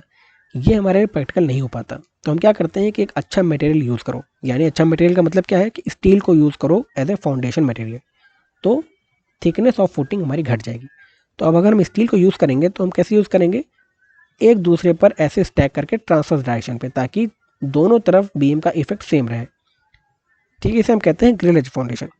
This type of bridge foundation suitable for heavy and isolated footing of piers where the foundation are to be avoided. जहाँ पर हम डी फाउंडेशन नहीं करना चाहते, वहाँ पर हम इस तरह के ग्रिलेज फाउंडेशन को यूज़ करते हैं। Best suited where the sub soil condition are poor. ठीक है, समझ में आता है। फिर आता है हमारा इन्वर्टेड आर्च फाउंडेशन। ये भी हम तब देते हैं जब हमको डी फाउंडेशन नहीं करना चाहते। तो देखो, अगर हमने डी फाउंडेशन करते तो हमको काफ़ी ज़्यादा यहाँ पर आर्च में ये जो पियर है तो काफ़ी ज़्यादा नीचे जाना पड़ता है। पर हमने क्या किया कि ये दो कॉलम है, मैसनरी कॉलम है यहाँ पर, उसके नीचे इस तरह का हमने आर्च बना दिया और नीचे हमने कंक्रीटिंग कर दी। तो अब जो भी लोड आ रहा है इधर का और इधर का, वो आर्च के थ्रू इधर ट्रांसफ़र हो गया।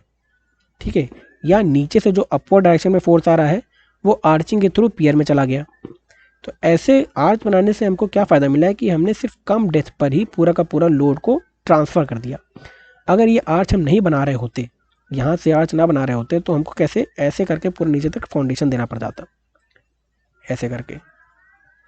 तब जितना भी लोड का ट्रांसफ़र होगा तब नीचे की सॉइल में हो पाता। लेकिन हम चाहते हैं कि इतना चौड़ा हमको डीप एक्सकेवेशन ना करना पड़े, तो हमने क्या किया कि ट्रांसफ़र आपस में इन पियर्स के बीच में हो सके, तो हमने यहाँ पर एक तरह का आर्च बना दिया, जिसे हम कहते हैं इन्वर्टेड आर्च। तो this type of bridge foundation suitable when the depth of excavation of foundation is less, best suited where the bearing capacity of soil is less, especially when the subsoil has some soft pockets and there is a possibility of unequal settlement। ठीक है, फिर आता है हमारा pile foundation. Pile foundation हम कब करते हैं? जब ऊपर की सॉइल सॉफ्ट होती है और नीचे का स्ट्रेटा हार्ड होता है। तो ऐसे केस में हम लंबी लंबी पाइल को बिछा देते हैं जो नीचे तक पहुंच जाए, यहाँ पर हार्ड स्ट्रेटा में टिक जाती है। क्योंकि ऊपर की जो सॉइल है वो थोड़ी कमज़ोर है, तो यहाँ पर हम अगर आइसोलेटेड फुटिंग या शैलो फाउंडेशन देंगे तो वो सेटलमेंट कर जाएगी। तो ऐसे केस में हम करते हैं pile foundation. This type of bridge foundation is suitable when the soil is very soft and the hard strata are not available at reasonable depth below the bed level or a river। reasonable depth का मतलब क्या है कि यहाँ कहीं पर कोई भी हार्ड स्ट्रेटा नहीं है। ऐसे केस में हम क्या करेंगे कि जहाँ भी नीचे तक हार्ड स्ट्रेटा है वहाँ तक अपने पाइल को पहुँचाते हैं। दूसरा तरीका क्या है कि अगर ये कहीं भी नीचे भी हार्ड स्ट्रेटा नहीं मिल पा रहा, तो हम बनाते हैं फ्रिक्शन पाइल्स। ये भी एक तरह की फाइल है। फ्रिक्शन पाइल का मतलब क्या है कि हमने कई सारी पतली पतली पाइल बना दी है जो लंबे तक नीचे तक गई है। वो क्या करेगी कि स्किन फ्रिक्शन की मदद से जितना भी लोड होगा उसको सहेगी। अब नीचे हार्ड स्ट्रेटा तो है नहीं, तो वो एक तरह की हैंगिंग पाइल्स हैं, वो सिंपली धसी हुई है सॉफ्ट स्ट्रेटा में, उसे हम कहते हैं फ्रिक्शन पाइल। तो पाइलिंग भी एक फाउंडेशन का टाइप है। It is best suited where the heavy scouring of river is expected and heavy concentrated loads are expected to be taken by the foundation. जैसे यहाँ पर आप देख रहे हैं कि ये पाइल दिख रही है छोटी छोटी। ये पाइल क्यों दिख रही है? क्योंकि यहाँ पर स्काउरिंग हो गई इसलिए पाइल दिख गई, वरना पाइल ऐसे दिखते नहीं है। इसके ऊपर जो पाइल कैप है वो पाइल कैप के ऊपर का ही पोर्शन दिखता है। क्योंकि यहाँ पर स्काउरिंग हो गई तो यहाँ पर पाइल भी विजिबल हो गई है। लेकिन क्योंकि पाइल बहुत नीचे तक जाते हैं इसलिए हमारे लिए डेंजरस बात नहीं है, सुटेबल है, कोई दिक्कत की बात नहीं आएगी। It is also suitable when it is much expensive to provide raft और ग्लेज फाउंडेशन। ठीक है, फिर है वेल फाउंडेशन, छतवा। वेल फाउंडेशन क्या होता है कि जब भी हमको नदी में फाउंडेशन देना है तो एक हम वेल बनाते हैं। वेल कैसे बनाते हैं? छोटे छोटे कंक्रीट के पैनल्स होते हैं। ऐसे पैनल्स को हम खूब सारे बना लेते हैं और आपस में इनको जोड़ते जाते हैं और ये पैनल को जोड़ करके हम रिवर के बेड में सिंक कराते हैं। ठीक है, इसे हम कहते हैं सिंकिंग ऑफ वेल। तो एक्चुअली हम करते क्या है कि सबसे पहले एक कटिंग एज बनाते हैं जो स्टील का एज होता है, उसको हम जितना भी ग्राउंड है उसमें इंसर्ट कराते हैं। उस ग्राउंड में इंसर्ट कराने के बाद उसके ऊपर हम इस तरह की शटरिंग बना करके कंक्रीट के पैनल्स बनाते हैं और पूरे राउंड में जोड़ते जाते हैं ऐसे करके। और जोड़ने के बाद क्या करेंगे, जो बीच का जितना भी सॉइल है उसको एक्सकावेट करते हैं। ठीक है, उसको पंप आउट कर देते हैं। अब क्योंकि इसके नीचे की सॉइल को अगर हमने पंप आउट कर देंगे तो क्या होगा कि ऊपर से जो भी हमने कंक्रीट का पैनल बना कर रखा है गोल गोल, वो नीचे धंस जाएगा, वो सिंक कर जाएगा। तो इसे हम कहते हैं सिंकिंग ऑफ वेल। और जब इतना सिंक कर जाता है तो उसके ऊपर एक और लेयर इसी तरह के कंक्रीट पैनल के ऐसे जोड़ देते हैं और फिर से एक्सकावेशन करके नीचे के सॉइल को हटा देते हैं। तो ये क्या, ऐसे करके हम कई सारे पैनल के लेयर बनाते हैं और वेल को सिंक कराते जाते हैं। इसका प्रोसेस क्या है आप इस वीडियो में देख लीजिएगा क्लिक करके। वेल फाउंडेशन में लिंक क्लिक करेंगे तो आपको एनिमेशन दिख जाएगा कि आखिर हम कर क्या रहे हैं। हम कर ये रहे हैं कि कहीं पर भी जैसे नदी है, नदी के बीच में हमको फाउंडेशन देना है। अब पहले तो वहाँ तो पानी है, तो पानी को हटाना पड़ेगा। तो हम क्या करेंगे, सबसे पहले शीट पाइलिंग किनारे किनारे बिछाएंगे ऐसे करके। शीट पाइल क्या होती है, स्टील की शीट्स होती हैं जो एक दूसरे से जुड़ी रहती हैं। शीट पाइलिंग की और ज़मीन में धंसा दिया और बीच के पानी को हमने पंप आउट कर दिया पंप की मदद से। अब जब यहाँ की मिट्टी थोड़ी सूख गई या एक तरह से पानी यहाँ पर कम हो गया, तो हम यहाँ पर ये जो कटिंग एज है स्टील का उसको इंसर्ट करते हैं और उसको धंसाते हैं। फिर उसके ऊपर हम क्या करेंगे, कंक्रीट के पैनल ये बनाएंगे और नीचे की सॉइल को पंप आउट करते रहेंगे और ये जो वेल है ये पूरा सिंक होता जाएगा। जितना भी हमको सिंक कराना है, पूरा सिंक कराने के बाद हम क्या करेंगे, ऊपर पीसीसी या कंक्रीट का कैप लगा देते हैं और इस कैप के ऊपर हम आरसीसी स्लैब बिछाते हैं। ठीक है, इसको हमने यहाँ पर वेल कैप बोल रखा है और इस स्लैब के ऊपर हम पियर बना देंगे अपना। ठीक है, तो अब क्या हुआ कि जब भी स्काउरिंग होगी तो स्काउरिंग में ये जो वेल है एक तरह से प्रोटेक्टेड आर्मर का काम करेगा। जो भी नदी यहाँ बह रही होगी वो नदी क्या करेगी, वेल को तो स्काउर नहीं कर पाएगी और जितना भी पियर है वो सेफ रहेगा। अच्छा, नीचे हम बॉटम प्लग लगा देते हैं ताकि इसके नीचे और वेल सिंक ना करे। खैर ये सब चीज़ें यहाँ पर एनिमेशन में देख लीजिएगा। This type of bridge foundation suitable when the good soil is available at about 3 to 4 meter below the bed level of river and the bed consists of sandy soil. It is best suited to soft soils or sandy soils where heavy scouring is liable to occur due to excessive velocity of approach of the river water.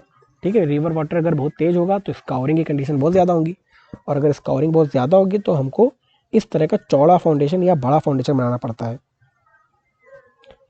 फिर आता है कैशन foundation. कैशन क्या है कि concrete के box होते हैं। जैसे हमारा वेल फाउंडेशन हम जहाँ नहीं दे पाते, यानी जहाँ पर बहुत गहरा पानी है, पानी अगर बहुत गहरा होगा तो हम शीट पाइल की मदद से पानी को पंप आउट नहीं कर पाएंगे शीट पाइल बिछा करके। तो ऐसे केस में हम क्या करते हैं, हम साइड में पहले ही प्री फैब्रिकेटेड बड़े बड़े बॉक्स के कैशन बनाते हैं कंक्रीट के और उन कैशन को लेके हम नदी में जाते हैं या जहाँ पर भी समुद्र में जाना है वहाँ इनको बड़े बड़े शिप की मदद से पहुँचा देते हैं और इसके अंदर वाटर को पंप करके इसको हम सिंक कराते हैं। और जब ये बड़े बड़े कैशन बेड में बैठ जाते हैं तब हम इसके ऊपर क्या करेंगे, इस तरह के आरसीसी का कैप लगा देंगे और इसके ऊपर हम अपने पियर लगा देंगे। इसका भी आप वीडियो यहाँ पर देख लीजिएगा, मैंने लिंक दे रखा है इस पर क्लिक करके कि कैसे हम कैशन फाउंडेशन करते हैं रिवर में। तो caisson foundation is suitable when the hard stratum is available near the river bed but the depth of water is excessive and it is not economically possible to exclude water from a dry bed to for sinking the well to provide well foundation. जब हम well foundation नहीं दे पाते, ऐसे case में हमको बड़े बड़े कैशन बनाने की जरूरत पड़ जाती है। ठीक है, फाउंडेशन हो गया। बात करते हैं एबटमेंट की। तो एबटमेंट के बारे में हमने बताया था कि दोनों एंड को हम एबटमेंट कहते हैं, ब्रिज के दोनों एंड को।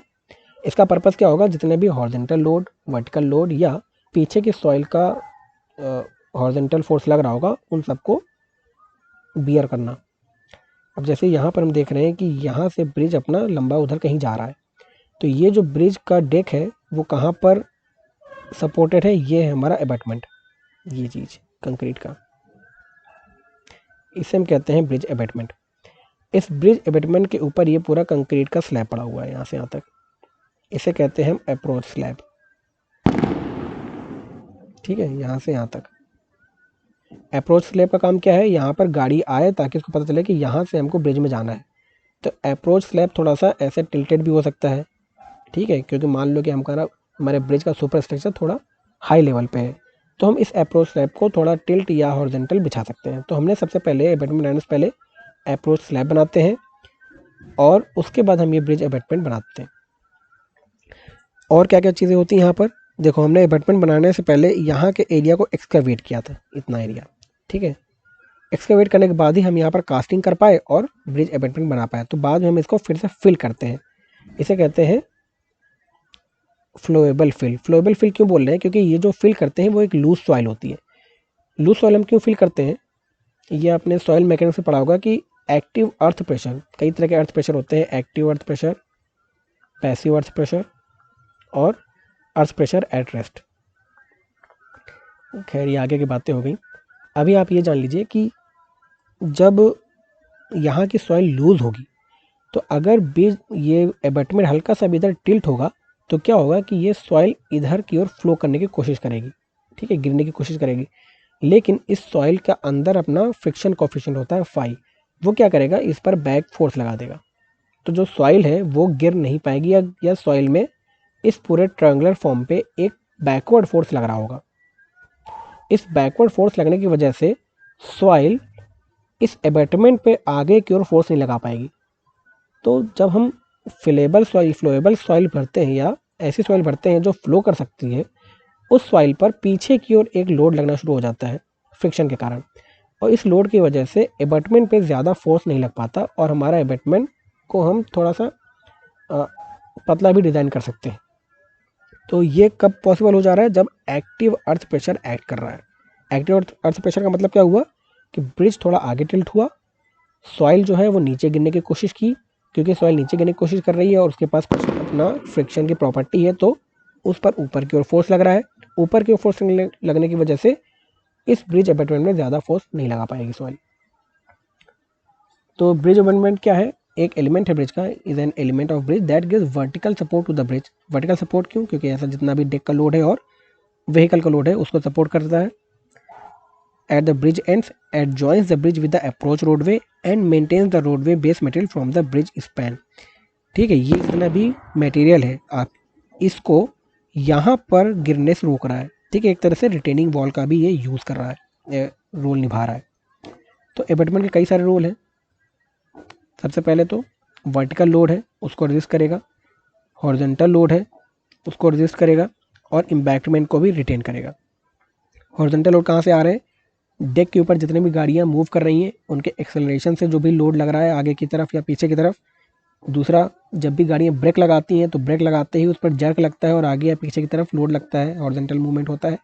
तीसरा, जब भी थर्मल वेरिएशन होगा, थर्मल वेरिएशन से क्या होगा, मटेरियल एक्सपैंड करेगा या कॉन्ट्रैक्ट करेगा और आगे कहीं रिजिडिटी होने की वजह से एडिशनल स्ट्रेस लग जाएंगे, तब हॉरिजॉन्टल लोड एक्ट करेगा, या सीज़मिक लोड के कारण।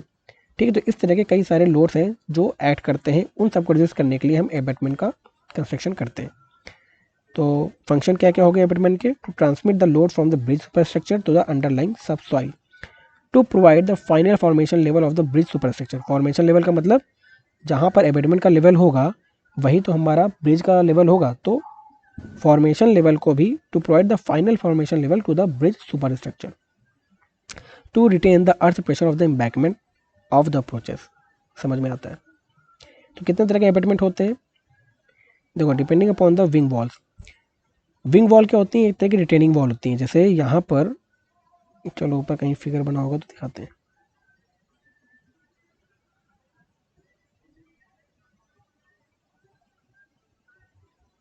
जैसे ये हमारा एक अबैटमेंट है, तो एक ये अबैटमेंट है, एक ये अबैटमेंट है। तो यहाँ पर ये स्ट्रेट हमारी विंग वॉल है। विंग वॉल ये विंग वॉल का काम क्या है कि देखो इधर का जो मटेरियल है उसको सड़क पे गिरने से रोकना, ठीक है।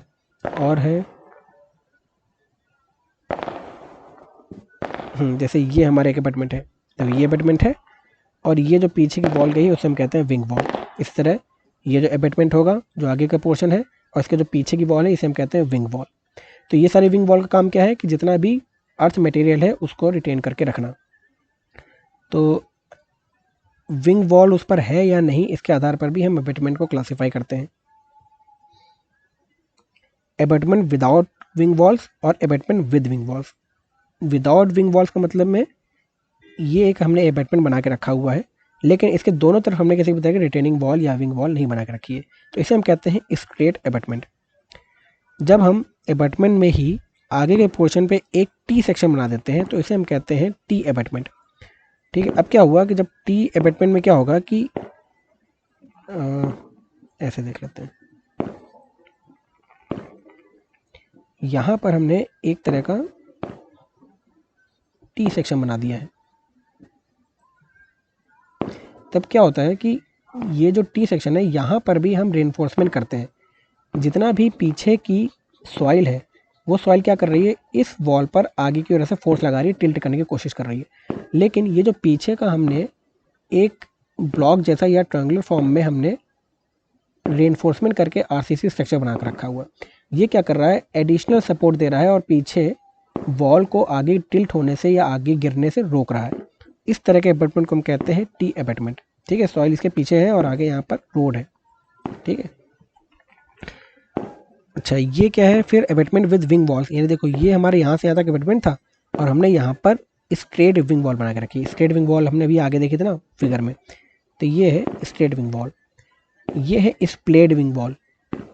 ठीक है, इसको थोड़ा सा टिल्टेड विंग वॉल है, और ये है हमारे रिटर्न विंग वॉल। रिटर्न का मतलब क्या है कि ये अगर ये एबैटमेंट है तो दोनों तरफ एग्जैक्टली 90 डिग्री पर हमने दो रिटेनिंग वॉल और बना के रखी है, इसे हम कहते हैं विंग वॉल। तो ये कई तरह के एबैटमेंट के टाइप होते हैं जो विंग वॉल के आधार पर हम क्लासीफाई कर देते हैं। Straight T abutment with straight wing wall, abutment with splayed wing wall और abutment with return wing wall. ठीक है, अब बात करते हैं पियर की। तो पियर बताया था ये हमारे सब स्ट्रक्चर का पार्ट होता है। तो ब्रिज पियर क्या करता है, सपोर्ट करता है किनको, स्पैंस को। Bridge pier support the spans of bridge and transfer the load from the super structure to the foundation. क्योंकि बीच में हमारे पियर लगे हुए हैं तो जितना भी सुपर स्ट्रक्चर का लोड है कहाँ ट्रांसफर कर रहा है, हमारे फाउंडेशन पे। फंक्शन क्या हुआ, transfer the load from the bridge super structure to foundation below it, subjected to the huge axial loads and biaxial moments and shear force in transverse and longitudinal direction. तो bridge में क्या क्या क्या load लग रहे हैं, देखो सबसे पहले तो वर्टिकल लोड तो लग ही रहा है। ठीक है, तो एक्सियल लोड लगेगा, बाई एक्सियल मोमेंट भी लगेंगे। क्यों, क्योंकि अगर ये जो ब्रिज का डेक है ये अगर ये ऐसे मुड़ेगा लोड के कारण, तो ये जो पियर है इन पर भी इस तरह का मोमेंट लगेगा। तो इन पर बाई एक्सियल बेंडिंग मोमेंट लग रहा है। बाई एक्सियल में क्यों कह रहा हूँ, क्योंकि एक तो बेंडिंग मोमेंट इस डायरेक्शन पे है और दूसरा विंड लोड के कारण या सीजमिक लोड के कारण हमारा ब्रिज का डेक ऐसे भी मूव कर सकता है। तो अगर ब्रिज का डेक इस डायरेक्शन पे अगर मूव कर रहा है तो भी हमारे जितने पियर है उस पर बेंडिंग मोमेंट लग रहेगा। किस डायरेक्शन पे, इस डायरेक्शन पे। तो ये बाइएक्सियल मोमेंट भी लग रहा है इन पर। शेयर फोर्स भी लग रहा है, क्यों, क्योंकि ये सपोर्ट का काम कर रहे हैं और सपोर्ट पे आपको पता है कि शेयर फोर्स मैक्सिमम होता है इन ट्रांसवर्स एंड लॉन्गिट्यूडनल डायरेक्शन। तो हमारे ब्रिज में हर तरह के लोड है वो सब ऐड करते हैं। तो कितने तरह के पियर हो सकते हैं, सॉलिड पियर और ओपन पियर, दो टाइप के हम पियर बनाते हैं। सॉलिड पियर का मतलब क्या हुआ कि परमिएबल नहीं है। क्या क्या होते हैं अभी हम इमेज में देखते हैं। सॉलिड पियर क्या होते हैं, these piers have solid and impermeable structure. Generally used materials for the construction of these types of piers are brick, stone, machinery, mass concrete और आरसीसी। जैसे हम यहाँ पर देख रहे हैं कि ये हमारा एक सॉलिड पियर है। सॉलिड क्यों कह रहे हैं, क्योंकि पूरा सॉलिड मटेरियल का बना हुआ है, बीच में कहीं से पानी पास नहीं कर सकता। जैसे ये हमारा सॉलिड मशीनरी पियर, मशीनरी क्यों, क्योंकि ईंटों से बना हुआ है। ये हमारा सॉलिड आरसीसी पियर, ये पूरा आरसीसी का भरा हुआ पियर है, सॉलिड है। तो दो तरह के होते हैं, सॉलिड मशीनरी पियर और सॉलिड आरसीसी पियर। फिर आता है ओपन पियर। सॉलिड पियर था पहला और दूसरा है ओपन पियर। ओपन पियर का मतलब क्या है कि इनके बीच से पानी पास कर सकता है, ये परमिएबल स्ट्रक्चर होते हैं। जैसे ये एक तरह का सिलेंड्रिकल पियर है, सिलेंड्रिकल पियर है और ये ओपन है। क्यों, क्योंकि देखो यहाँ बीच में पानी है तो ये पूरा का पूरा पियर, लेकिन ये परमिएबल है। इसको हमने लेसिंग करके दोनों पियर कॉलम्स को जोड़ के रखा हुआ है। ठीक है, क्योंकि इनके बीच से पानी पास कर जा रहा है तो इसे हम कहते हैं ओपन पियर। तो ये है हमारा ओपन सिलेंड्रिकल पियर। इसी तरह एक होता है कॉलम बेंट। कॉलम बेंट क्या है कि देखो एक पियर कैप है, उस पियर कैप के नीचे हमने कई सारे कॉलम बना के रखे हुए हैं। ठीक है, अब क्योंकि कॉलम के बीच में स्पेस है तो यहाँ से हमारा पानी पास कर सकता है। तो ये हमारे ओपन पियर है और कई सारे कॉलम बने हैं, इसलिए हम इसको कहते हैं कॉलम बेंट। इसी तरह होता है पाइल बेंट, जैसे ये नीचे आप देख रहे हो, इसे कहते हैं पाइल बेंट। क्यों? क्योंकि जो ऊपर का पियर कैप है, उस पियर कैप के नीचे जो कॉलम बने हैं, यही एक तरह से पाइल का काम कर रहे हैं। क्यों? क्योंकि ये देखो नीचे फाउंडेशन तक जा रहे हैं, और नीचे फाउंडेशन में कहीं पर बन जाते होंगे, और नीचे एक इस तरह का हमने स्ट्रिप फाउंडेशन दे रखा होगा। अब यही पियर ही हमारे पाइल का भी काम कर रहे हैं, इसलिए हम इसे कहते हैं पाइल बेंट। ठीक है, और ओपन तो है ही। एक ये होता है हमारा ट्रेसल बेंट। ट्रेसल बेंट क्या होता है कि स्टील का या टिम्बर का हम एक ट्रस का फॉर्म बनाते हैं ऐसे कुछ करके। ठीक है, तो इस तरह का जब हम पियर बनाएंगे जिसके नीचे ट्रस बना होता है, उसे हम कहते हैं ट्रेसल बेंट। ये स्टील का भी हो सकता है और टिम्बर का भी हो सकता है।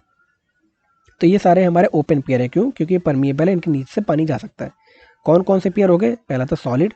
सॉलिड में क्या क्या था? अपना मैसनरी और आरसीसी। फिर अपना आता है ओपन। ओपन में कई सारे थे अपने, पाइल बेंट था, और सिलेंड्रिकल पियर था, और क्या था, कॉलम बेंट था, ट्रेसल बेंट है। ठीक है, अब बात करते हैं ब्रिज बीयरिंग की। ब्रिज बीयरिंग मैंने पहले ही बताया था क्या था। सुपर स्ट्रक्चर और सब स्ट्रक्चर के बीच में हमने एक डिवाइस बना के रखा था जो लोड को ट्रांसफर कर रहा था, कहाँ से? सुपर से सब में। Bridge bearings are the structural equipment और devices installed between bridge sub structure and super structure to allow free expansion. कैसे? ये भी मैंने ऊपर बताया है। Contraction and deflection of bridge super structure. Super structure का मतलब डेक। ठीक है, तो bridge bearing make rooms for relative movement between superstructure and substructure, for instance rotation movement and translational movements in horizontal and transverse direction। क्या क्या function हो गए इसके? Distribute the load received through the ends of bridge girder over large area on the top of abutment and pier। Deck का जितना भी load आ रहा है उसको लार्ज एरिया में ट्रांसफर कर देना, जो एबटमेंट पे डायरेक्टली ट्रांसफर हो जाएगा। ये एबटमेंट होगा या पियर भी हो सकता है। To transmit horizontal loads due to application of brakes to vehicles moving on bridge to the substructure without causing horizontal movement of the superstructure। कह रहा है कि अगर यहाँ कोई व्हीकल होगा और व्हीकल अगर चलेगा तो ब्रेक वगैरह मारेगा, ब्रेक की वजह से क्या होगा? जर्क आएगा और ये हॉरिजेंटल मूवमेंट होगा, उस हॉरिजेंटल मूवमेंट को भी ये एकोमोडेट कर जाए। ठीक है, और नीचे तक लोड का इफेक्ट ज़्यादा ना पड़े। इसके अलावा to freely allow longitudinal movement occurring in the bridge due to the temperature variation, समझ में आता है। To allow angular movement of the support due to the deflection of girder. ये भी समझ में आता है कि जब भी डिफ्लेक्शन हो तो डिफ्लेक्शन को एकोमोडेट करने के लिए हम चाहेंगे कि बीयरिंग हमारी रोटेट कर सके। कैसे करेगी अभी आगे देखते हैं। To allow for vertical movement due to the sinking of support. एक तरफ का सपोर्ट भी अगर सिंक हो जाता है तो भी ये बीयरिंग जो है उसके मूवमेंट को, वर्टिकल मूवमेंट को अलाउ कर सकें। कैसे कैसे करते हैं देखते हैं। सबसे पहले तो बीयरिंग दो टाइप के होते हैं। कौन कौन? फिक्स्ड और एक्सपेंशन। फिक्स्ड बीयरिंग वो बीयरिंग होती हैं जो अपनी जगह पर फिक्स रहती हैं और किसी भी तरह का लॉन्गिट्यूडनल मूवमेंट अलाउ नहीं करती। The bearing which does not permit any longitudinal movement of the bridge is called the fixed bearing. These bearings usually allow angular movement of the deflection of the girder. यानी fixed bearing क्या होगा? Longitudinal movement allow नहीं करेगा लेकिन angular movement allow कर लेगा। क्योंकि जैसे हमारा ब्रिज का कोई डेक है और यहाँ पर कोई एक पियर है, यहाँ दूसरा पियर है, तो क्या होगा कि लोड लगने की वजह से ये डेक थोड़ा सा ऐसे बेंड करेगा। अब डेक हमारा ऐसे बेंड हो रहा है तो हम चाहेंगे कि जो बीयरिंग हो वो बीयरिंग थोड़ा सा रोटेट कर सके अपने आप को। क्योंकि अगर यहाँ पर कोई बीयरिंग नहीं बनाएंगे, सपोज डायरेक्टली ये हमारे एबटमेंट पे अगर ये डेक रखा होता तो क्या होता है, यहाँ पर इस जगह पर कितना ज़्यादा लोड लग रहा होता, कंसंट्रेशन ऑफ लोड लग जाता। क्योंकि यहाँ पर बेंड हो रहा है तो इतना पोर्शन पियर का टूट जाता है या एबटमेंट का टूट जाता है। तो हम नहीं चाहते कि डायरेक्टली डेक हमारे पियर या एबटमेंट पे रखा हो। हम चाहते हैं कि जो डेक है वो पहले बियरिंग पे जाए उसके बाद एबटमेंट पे आए। तो हमने क्या किया कि डेक के नीचे थोड़ा गैप छोड़ा और फिर एबटमेंट बनाया, और हमने यहाँ पर रखा कुछ ऐसे ऐसे करके बियरिंग, ऐसे और ऐसे। अब जब ये ऐसे रोटेट होगा तो क्योंकि यहाँ पिन बना हुआ है तो ये शू भी ऐसे रोटेट हो जाएगा। अब ऐसे रोटेशन पर यहाँ किसी भी तरह का कंसंट्रेटेड लोड नहीं आ रहा, तो हमारा एबटमेंट और पियर सेफ रहेंगे। तो रोटेशन को भी अलाउ कर सके ऐसा बियरिंग होना चाहिए। ठीक है, अब अगर ये फिर से देखते हैं, ये जो बियरिंग है अगर हम इसको यहाँ पर फिक्स कर दें, ठीक है, इसको हम एंकर कर दें पियर से, तब किसी भी तरह का लॉन्गिट्यूडनल मूवमेंट ये अलाउ नहीं कर पाएगा। ठीक है, यहाँ से भी फिक्स कर दिया और ये ऊपर भी फिक्स कर दिया हमने, तब सिर्फ क्या होगा, एंगुलर मूवमेंट हो पाएगा, यानी जब ये रोटेशन पे आएगा तो ये ऊपर का शू रोटेट हो जाएगा ऐसे करके। तो रोटेशन को तो एकोमोडेट कर पा रहा है, लेकिन किसी भी तरह का हॉरिजॉन्टल या हॉरिजॉन्टल मूवमेंट को ये अलाउ नहीं कर रहा है। तो इस तरह की बेयरिंग को हम कहते हैं फिक्स्ड बेयरिंग। ठीक है, तो जब भी हम कहीं पर डेक या ब्रिज बनाते हैं तो हम क्या करते हैं कि एक तरफ ब्रिज में हम फिक्स्ड बेयरिंग रखते हैं, यानी ऐसे बेयरिंग जो मूवमेंट को रोके, और दूसरी तरफ हम क्या करते हैं, रोलर बेयरिंग बना देते हैं। रोलर बेयरिंग का मतलब क्या हुआ कि नीचे रोलर लगे हुए हैं। ऐसे में क्या होगा कि कभी भी हॉरिजॉन्टल लोड आया तो ये वाला पोर्शन आगे बढ़ सके। ठीक है, थर्मल वेरिएशन कारण यहाँ पर रोलर लगे हुए हैं, तो रोलर की वजह से ये वाला पोर्शन आगे बढ़ सके। क्योंकि यहाँ पर अगर हमने फिक्स कर दिया, अगर हम यहाँ भी फिक्स कर देते हैं दूसरी तरफ, तो क्या हो जाता है, टेम्परेचर वेरिएशन आ रहा है और हम इसको दोनों तरफ से हॉरिजॉन्टल मूवमेंट को रोक रहे हैं, तो अंदर बहुत ज़्यादा स्ट्रेस जनरेट हो जाते हैं, और स्ट्रेस जनरेट हो जाएंगे तो क्या हो जाएगा, कंप्रेसिव स्ट्रेस की वजह से डेक फेल हो जाएगा। तो हम चाहते हैं कि फ्री मूवमेंट हो पाए, कब, जब टेम्परेचर वेरिएशन आए।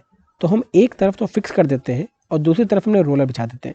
अगर हमने यहाँ पर भी रोलर बिछा देते तो क्या होता कि अगर एक्सेलरेशन या ब्रेक की वजह से ये डेक हमारा मूव करेगा, तो एक समय आएगा कि काफ़ी ज़्यादा गैप बढ़ जाएगा इस डेक और इस डेक के बीच में।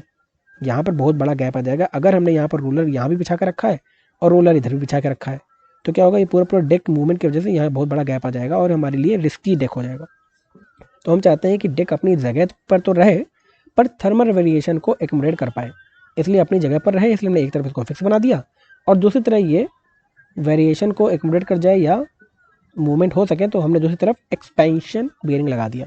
तो बेयरिंग दो तरह की होती हैं, कौन कौन सी, फिक्स्ड बेयरिंग और दूसरी है एक्सपेंशन बेयरिंग। फिक्स्ड बेयरिंग के कितने टाइप होते हैं, shallow and fixed plate bearing, deep cast base bearing, rocker bearing और नकल बेयरिंग। क्या क्या होती है नीचे देखते हैं।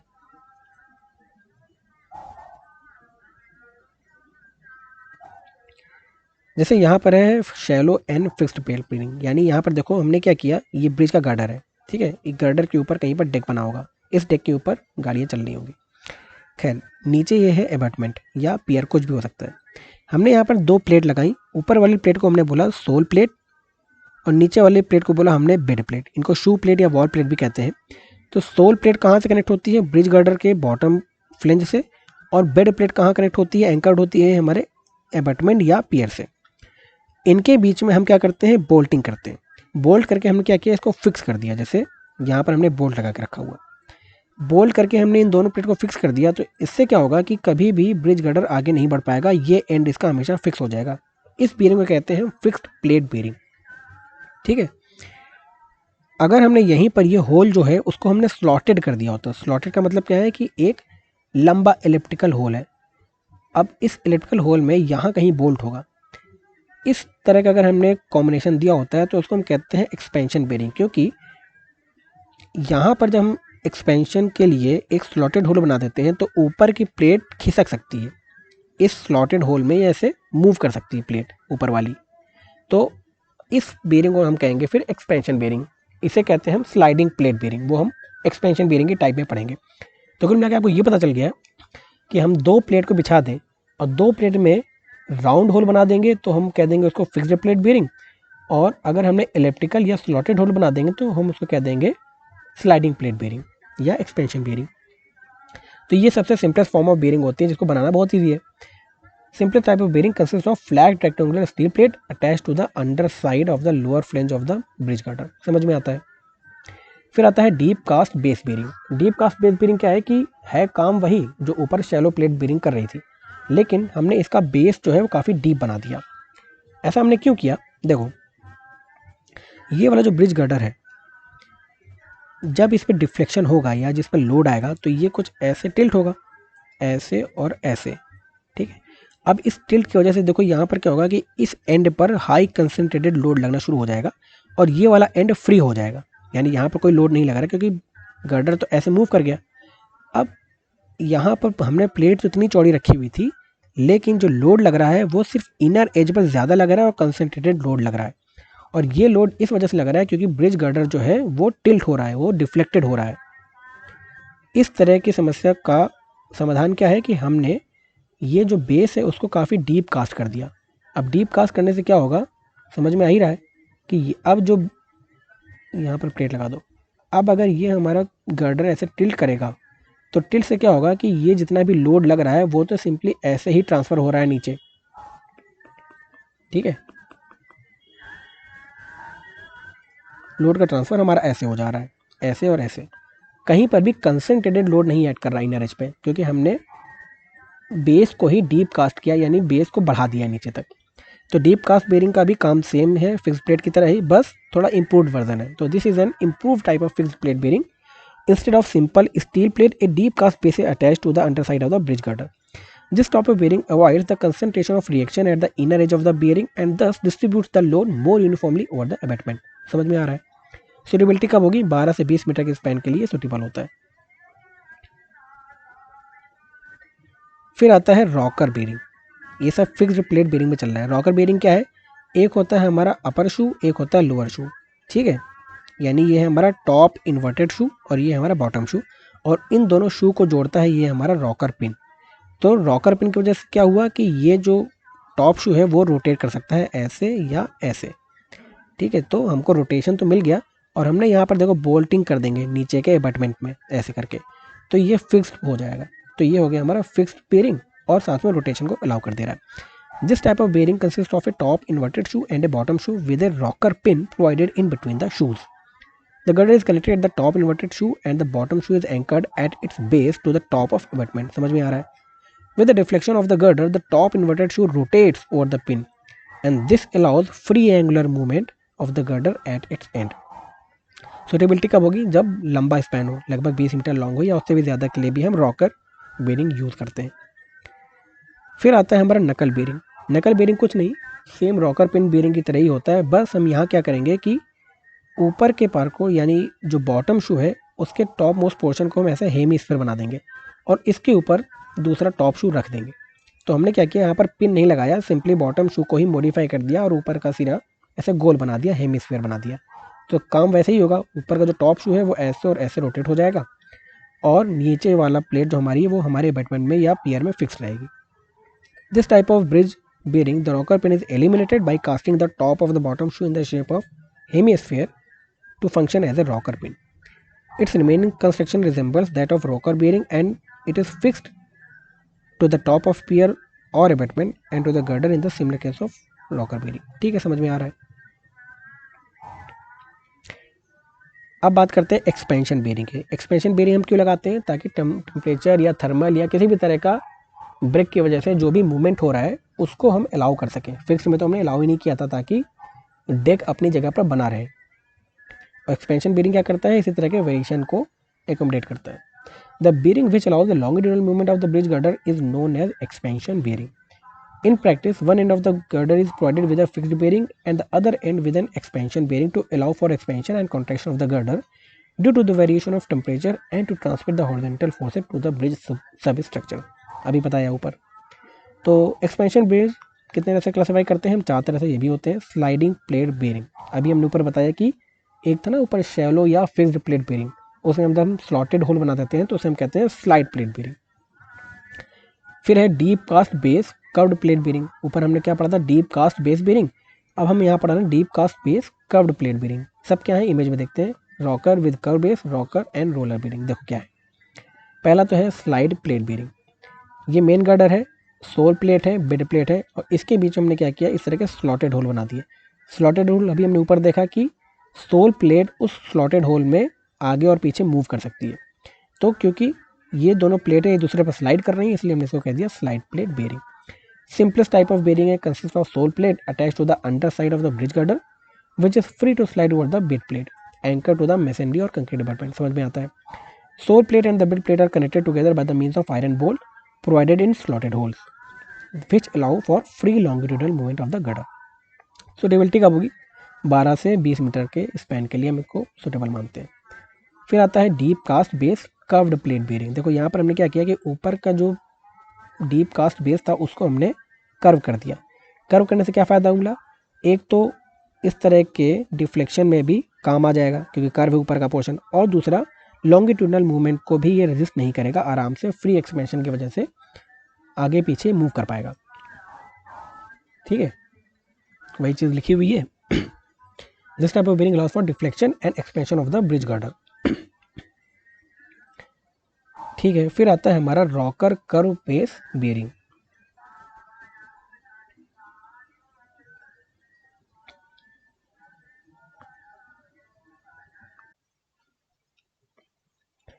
रॉकर कर्व्ड बेस बेरिंग में कुछ नहीं, वैसे हमारे जिस तरह की रॉकर बेरिंग थी उसमें हमने बेस को कर्व कर दिया है। ठीक है, देखो यहाँ हमारा बेस है, इसको थोड़ा कर्व कर दिया।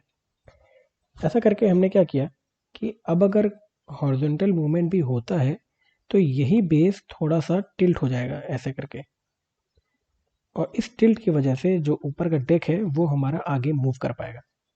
तो रॉकर बेरिंग में हमने इसके बेस को कर्व करके रॉकर कर्व्ड बेस बेरिंग बना दिया, और अपना रॉकर पिन तो यहाँ पर लगा ही है जो रोटेशनल मूवमेंट को अलाउ कर रहा है। तो ये हमारा थर्ड बेरिंग हो गई। In case of rocker bearing, the bottom shoe is provided with a curved bottom, which offers a minimum resistance to the longitudinal movement of the bridge girder as shown in figure. Thus, this type of bearing allows for deflection and expansion of the bridge girder with a reduced horizontal force. ठीक है, fourth expansion bearing है rocker and roller bearing. इसमें क्या है कि simply rocker bearing है। Rocker bearing क्यों? क्योंकि इसमें एक रॉकर पिन लगी हुई है, और इसके जो बेस है उसके बेस में हमने 4 स्टील के रोलर्स लगा रखे हैं। ऐसा करके हमने हॉरिजॉन्टल मूवमेंट को अलाउ कर दिया, यानी जब भी एक्सपेंशन होगा डेक का तो ये रोलर मूव करके ब्रिज के डेक को आगे बढ़ाने में हेल्पफुल होंगे।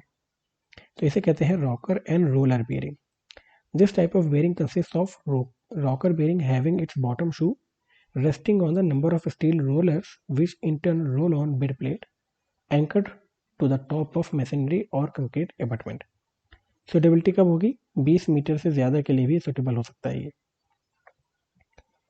ब्रिज लॉन्चिंग, देखो ब्रिज लॉन्चिंग कॉन्सेप्ट है ब्रिज को इरेक्ट करने के लिए। इरेक्ट मतलब सपोज जैसे हमारा कई सारे पियर हैं, इसके बीच में हमको कुछ सिंपली सपोर्टेड ब्रिज को कंस्ट्रक्ट करना है। तो हम सिंपली क्या करेंगे कि क्रेन की मदद से ब्रिज के जो डेक होंगे उनको उठाएंगे और यहाँ पर रख देंगे, अगले वाले पियर और स्पियर के बीच में भी रख देंगे, और यहाँ से यहाँ पर भी रख देंगे। ये कंस्ट्रक्शन करना आसान इसलिए क्योंकि हम सिंपली सपोर्टेड ब्रिज डेक को कंस्ट्रक्ट कर रहे हैं। इसकी जगह पर अगर हमको कुछ कॉन्टिन्यूस डेक बनाना होता, ठीक है, और या कभी ऐसी सिचुएशन आती कि इन दो पियर्स के बीच में डिस्टेंस बहुत ज़्यादा है, या जैसे यहाँ पर देख रखा है कि 250 मीटर या उससे भी ज़्यादा हो, तो ऐसे केस में बहुत लंबा डेक हमको बनाना पड़ता और उसको क्रेन से उठाना भी बहुत कठिन होता।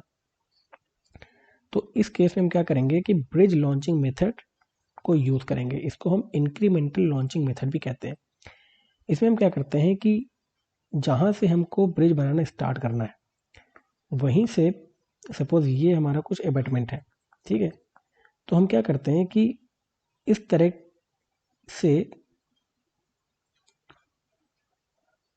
यहाँ पर हम क्या करेंगे कि एक स्टील का फ्रेम बनाएंगे जिसे हम कहते हैं लॉन्च नोज, ठीक है, और उसके पीछे एक ब्रिज का डेक बनाते हैं, कास्ट कर देते हैं, प्रीस्ट्रेस कंक्रीट डेक।